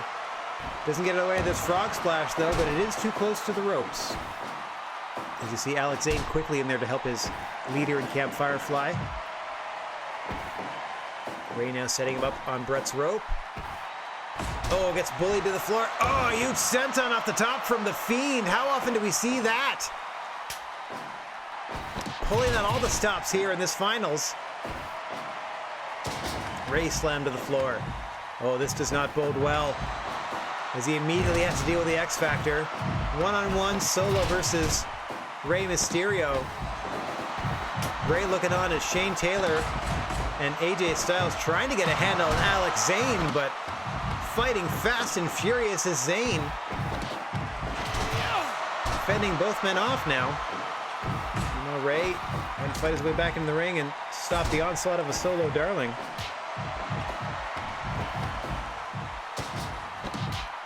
Taylor finally getting the advantage on Alex Zane in the ring. Excuse me, as we pass 20 minutes. Big double powerbomb there to Zane. Oh, a quick sneaky tag into the Fiend Bray Wyatt. I saw that. Rey Mysterio unaware as he rolls back into the ring that he's no longer facing... Oh, now he knows. But he was no longer facing Zane. He was now instead facing Bray Wyatt, who can, as we said, lock on that mandible claw on anyone at any time.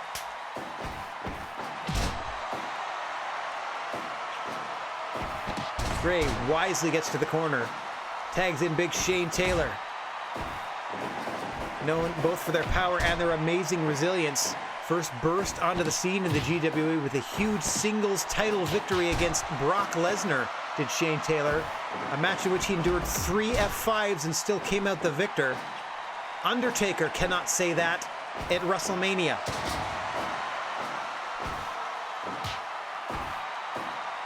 Taylor made to the Fiend! That's what we're talking about, the resilience and power of Shane Taylor, absorbing these blows from Bray Wyatt and able to hit that Taylor made, but if the Fiend also has a superhuman ability to absorb punishment, able to fight on as these two men slug it out in the center of the ring. Huge clothesline from Shane Taylor, puts the finishing touches on Bray for now. Oh, but he just allows him to make a tag.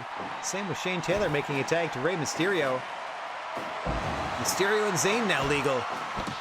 Zayn rolled up. 1, 2. Darling able to break that up. Bray Wyatt would have had to tag up and probably wouldn't have re-entered the ring at all. Master of the roll-up is Rey Mysterio. The only problem is you need your teammates to help you secure those pinfalls in matches like this. As you see, AJ Styles still bleeding on the apron. Has been bleeding for the better part of 20 minutes now. We will, of course, get that wound tended to at the conclusion of the match. You'd think we do it during the match, but nah. There's a title on the line. It's too important as we are approaching 30 minutes in this one. Alex Zane going up top. Harlem hangover flipping leg drop off the top. Immediately broken up. Immediately broken up by Styles. And Taylor, taco driver in the wrong part of town. That's broken up as well. Another tag into AJ, freshed into the Fiend. Fiend and AJ back into the thing. Oh my, oh my. I'm sorry, I'm stumbling over my words a little bit. Oh, Styles Clash to the Fiend! Unfortunately in the wrong side of the ring, but amazing move. Amazing that he hit it on a man such as the Fiend.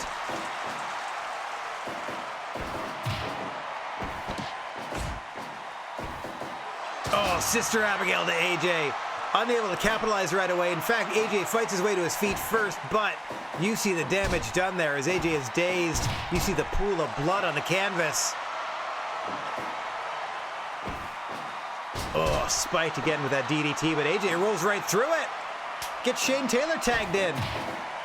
Nicely done by Styles. So his team can fight on, and he drops the Fiend for Taylor. Come on, Shane. Oh, off the ropes he set.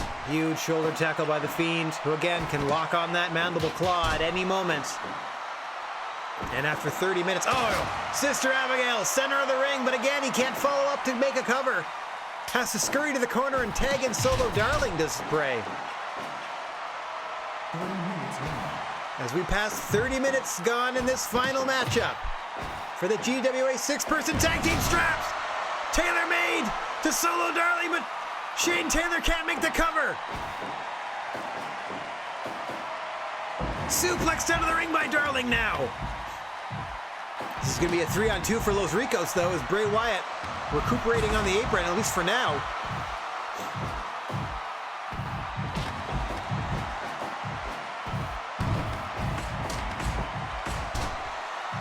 Action fast and furious. Pardon me, I'm going to be fighting through something. I think it's the exercising, it's knocking stuff loose. You know how I do. Alex Zane, I just saw hit a taco driver to AJ, who responds with a Ushigoroshi. Meanwhile on the floor, Taylor made to Solo Darling. As again, Bray Wyatt content to watch from the apron. Solo Darling in a 1-on-2 situation on the floor. 1-on-1 for Alex Zane and AJ Styles in the ring. But this fight is going to continue. Only when we get the legal combatants back into the ring, which I believe are Solo Darling and Shane Taylor, if I'm not mistaken.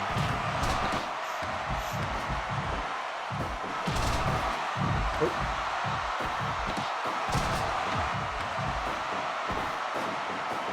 There. Fiend tagged in. You saw that. Another quick tag to the Fiend, who waited that entire sequence out and stayed fresh on the apron. Did the Fiend, now dropping Shane Taylor to the canvas. Taylor able to fight his way free. Here comes Ray. Double powerbomb to the Fiend. Takes the legs out, does Rey Mysterio. Oof! His version of a Uranagi, center of the ring. Drops Rey Mysterio, and then he deposits him in the corner of Camp Firefly. Nice clothesline follow-up, but Rey reverses it, now sent to the floor. But since the Fiend is legal, he'll participate in this fight, including that mandible claw to Rey on the floor. Things are breaking down again.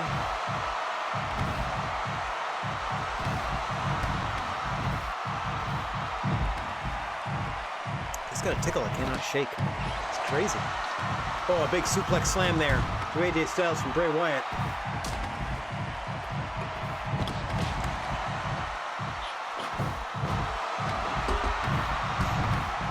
Oh, another mandible claw application.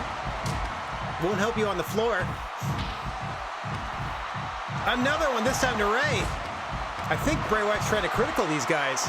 Speaking of, incoming Styles Clash to Solo Darling.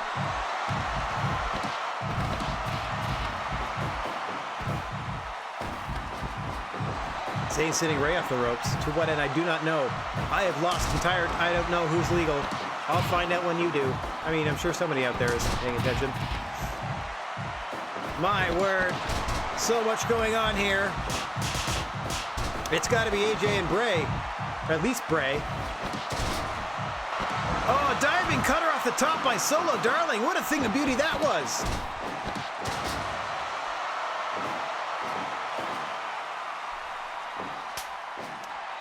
Now AJ is legal. It's AJ Styles and Alex Zane. It was Bray and Rey Mysterio.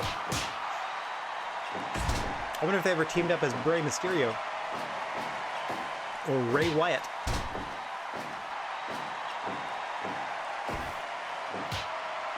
AJ Styles, victim of that beautiful super kick from Zayn, spinning into the 450. Solo running defense.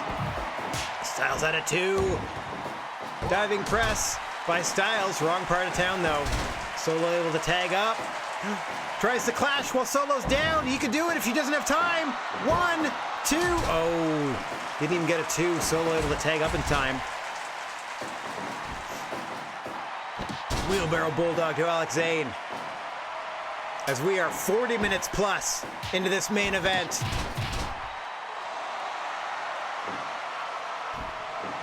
Big frog splash by Styles to Bray Wyatt, who's now legal. Too close to the ropes, though. As you saw, Solo Darling clutching at her neck after that clothesline from Shane Taylor turned her inside out. Everybody putting it all on the line in this one. See AJ Styles working his way all the way across the ring to tag Rey Mysterio fresh into the matchup after depositing the Fiend into his own corner. Rey Mysterio and Bray Wyatt, the leader of their respective factions. Los Ricos for Rey. Camp Firefly for Bray. And there goes Rey Mysterio. To the mandible claw at the 43-minute mark. Finally our first elimination. Camp Firefly up 3 wrestlers to 2 against Los Ricos now. As Bray tags out to Alex Zane.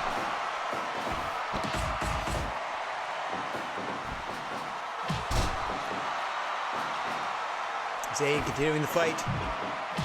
Gets Shane Taylor in his corner. Camp Firefly with that advantage. Shane Taylor looking to add to it. 450 splash. 2. No, Shane Taylor just kicks out at 2.9. Just able to roll the shoulder. The thing to do here is try to eliminate a Zayn or a Darling whilst Bray Wyatt remains on the apron to try to even things up for your side and then go from there. If you're AJ Styles and a Shane Taylor, you probably want to target one of the other 2 because you know for a fact that if Bray Wyatt's the legal combatant, the both of them are going to try to break up pins and submissions. Oh, Taylor made again to Solo Darling on the floor. Fighting back as best she can. Another huge clothesline. Meanwhile, 6:30, or sorry, that was that flipping.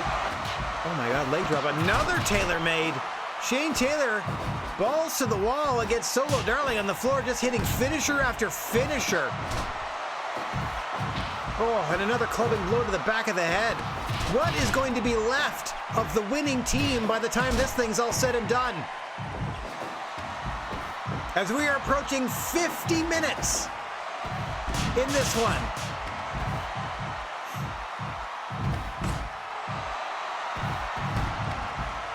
Huge choke bomb to Alex Zane by Shane Taylor. You see Rey Mysterio has to look on in wonder. Oh, there's that spinning neckbreaker from Solo Darling, says this is it.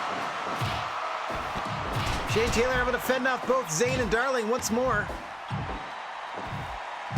Meanwhile, AJ and Bray on the other side of the ring. Another Taylor made for Solo Darling. Meanwhile, he gets in with a 450 by Alex Zane, but shrugs it off. Styles clash on the floor to Bray. Alex Zane finally dumped out of the way so Shane Taylor can get back into the ring in some peace and quiet. Fiend tagging in Solo Darling. Darling and Shane Taylor are your legal fighters. Oh, sorry, Darling and AJ Styles now. As we fight on. There's no call for it. They didn't say 50 minutes gone. They didn't even record a voice clip. As we pass 50 minutes in this final, AJ Styles has been bleeding for 45 minutes. And he's still fighting. That's what it means to be GWA 6-person champion. To be declared the best stable in the GWA.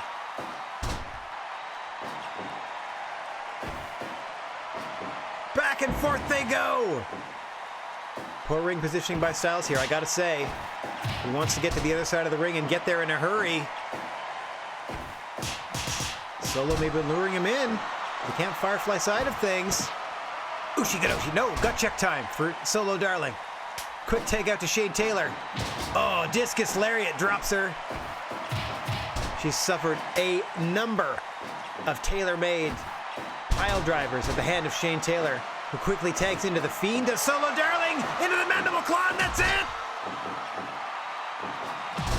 Shane Taylor taps immediately, and it's down to AJ against Camp Firefly. Sister Abigail, 1, 2. No, AJ out at 2. Nice flipping senton there by Styles. Drags Bray away from the ropes, rolls him over. Too close. It's really hard to line things up north-south. AJ Styles has got to get Bray to the eastern side of that ring if he's going to attempt a pin. Or lock on that calf crusher from anywhere and hope for the best. The faster the referee gets over, the faster he can call for the submission. Uranagi into the cover! AJ out at 2 again. What resilience, should now be bleeding for 50 minutes.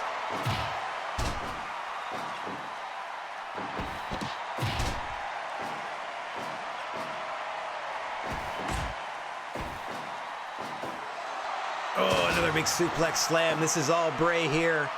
Just toying with Styles, and now tagging out to Zayn to finish Styles off. Big frog splash to Bray to no avail. Nice elbow combo, drop Zayn. Drop kick. Come on, Styles. Calf crusher, buddy. Calf crusher. Oh, jumping knee to the side of the head. Zayn going up top. There's that flipping leg drop. 1, 2. No! Styles out at 2 again!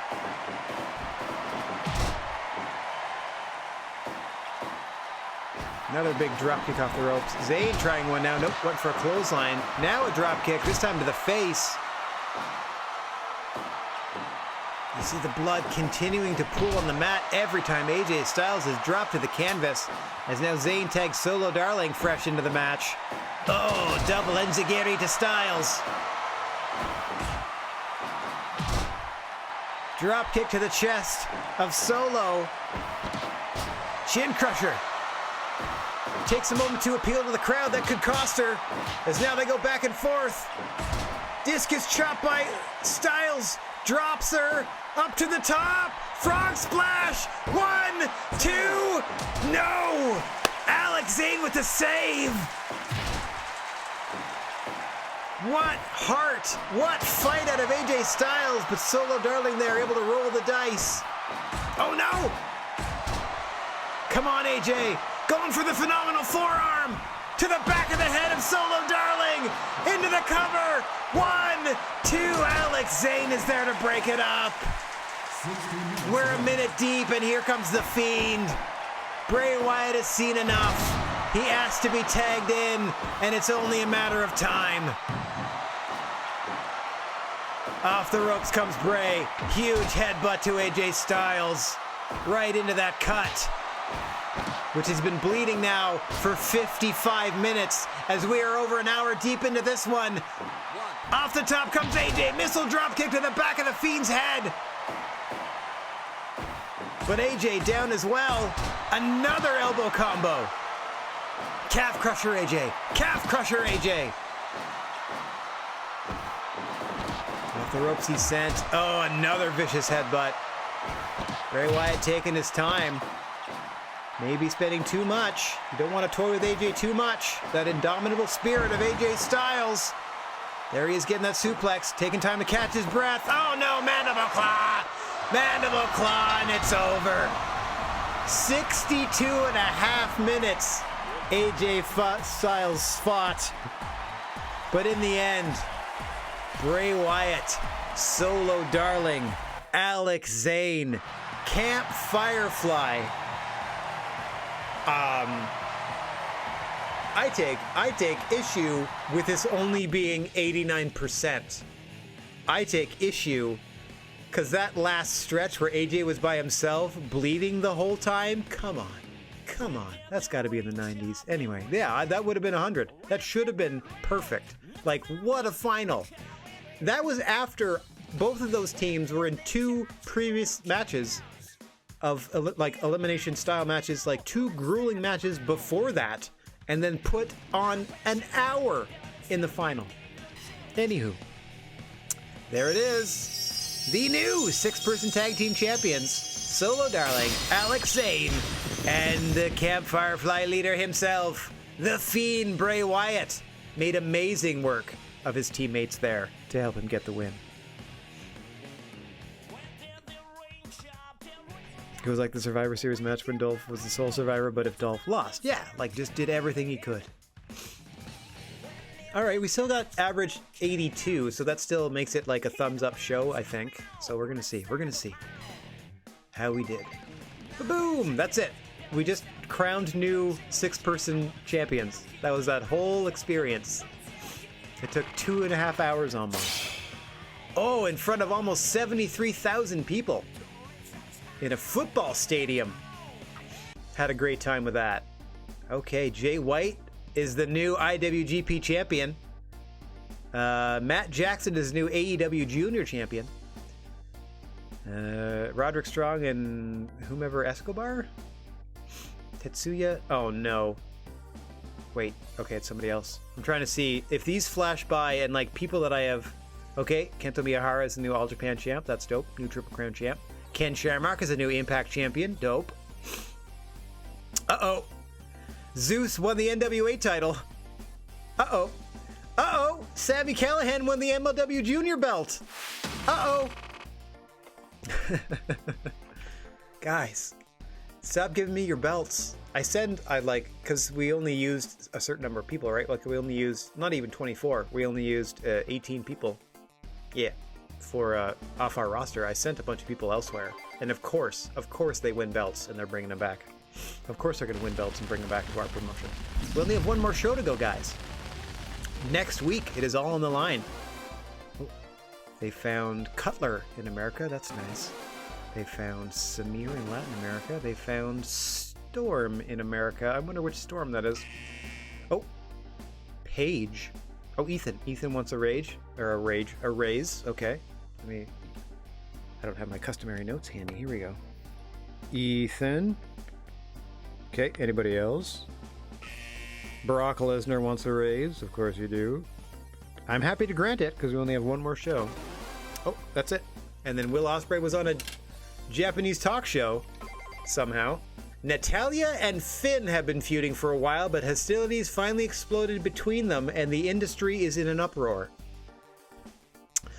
This means that they want me to book Natalya versus Finn to bring more people. Natalya and Finn won't be able to work out their differences with words. Boss, let them solve it in the ring. Unfortunately for Natalya and Finn, we're doing all title matches on our last show, so I don't think we're going to get this grudge match. Okay, I got to do my human resources real quick. Do my consultations with Ethan Page, who wants a little more money. No problem, buddy. You're barely making anything. And Brock Lesnar, who's already making a butt whack of cash, I'm sure. Oh, yeah. Sure. Here. Super boost. There you go. Enjoy. All right, we'll save that real quick. Let me check my... Send out... Ooh. I'm going to send out these scouts. Let me do Showman in America for 12 months. Send them off. What do you look for? They look into Lucha. They only look into Latin America, no problem. They only look at Japan and America, Kings Road and Showman. Well, then let me do Kings Road in America then. There you go. All right, sending off my scouts. This is how you unlock more talent. I did my consultations. Let me check my normal management. Let's do our training center maintenance like we always do.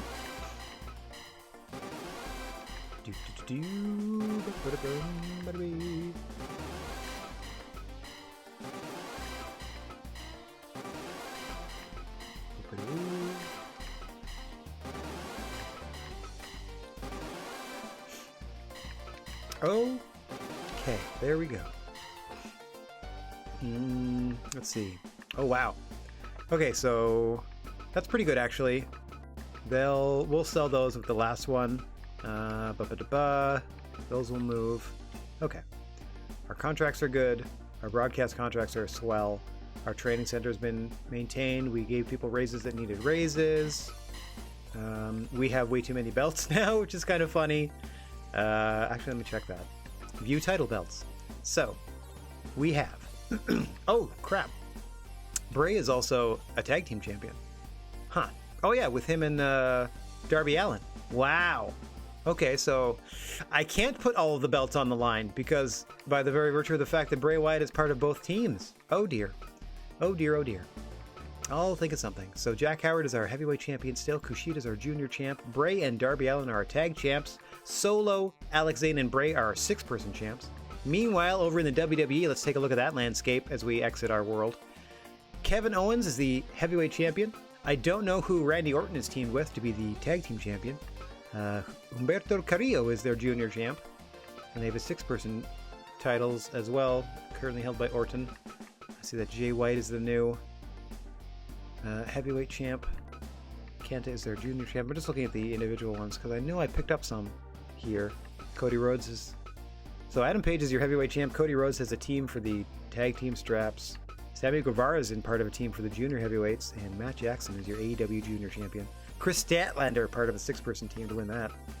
Okay, apparently Konosuke Takeshita of DDT is the NXT champion, so they don't have that in their league at all. The NXT junior champion is Ultimo Dragon of All Japan Pro Wrestling, so they don't see their... The NXT belts don't, get defended at all. They're strictly a tag team organization. Okay, Harashima is the DDT. Okay, that all looks good. Those are all people within their organization. Sonata, yep, they're part of Ring of Honor. That's all good. Brother Yoshi's the Dragon Gate champ. Oh yeah. Apparently, Asuka, I lent them to Dragon Gate, and now they're one half of the Dragon Gate tag team champions. So that's something that they'll never see again because I'm not going back there. What else do we have? What did I just win? Who just... Something bad just... Oh, here we go. NWA. The NWA champion is now Zeus of Los Ricos. Okay. I can at least do... I can do extra singles belts. Then I can bring in somebody from the NWA to contend for that. Or... What's the other one? The MLW Junior Heavyweight Champion is now Sami Callihan of our league. So I can bring in somebody from MLW to contend for that. Obviously... Xavier Woods is our Game Changer champion. The Game Changer Junior Heavyweight champion, Delilah Doom, has been a free agent this entire time. Same with the Smash champion. These were the first... GCW and Smash were the first promotions to sort of go under. So their champions still exist as free agents. These belts still exist as free agent belts. But anyway, that's why the freelance thing went under and I took their belts. So now, since there's no league to contend, you know what I mean? To fight me over the rights to them. That's why Penta and Mustafa Ali are freelance champions that belong to us. And why, similarly, the Stardom Championship belts are ours as well, that Asuka and Mark Andrews have. Anyway, quick rundown of the world. I'm going to save this one more time. And as I look at at the timer here, we are 1 week away from our big final show. Let's do this. 1 week away from our big final show where we are putting all of the GWA titles on the line, and apparently we're going to put a title outside of the organization on the line to fill out that 10-match card. But I assure you it's going to be 10 title matches to blow out GWA Generation 1. I'm going to go ahead and put a little pause on our New Japan career for the moment. We've already won the G1, and I'm pretty sure we're working towards the end of that. But since I personally have a lot of work to do on my Fire Pro rosters and getting GWA Generation 2 ready, I'm going to spend the time I would be doing streaming me dominating everybody in New Japan.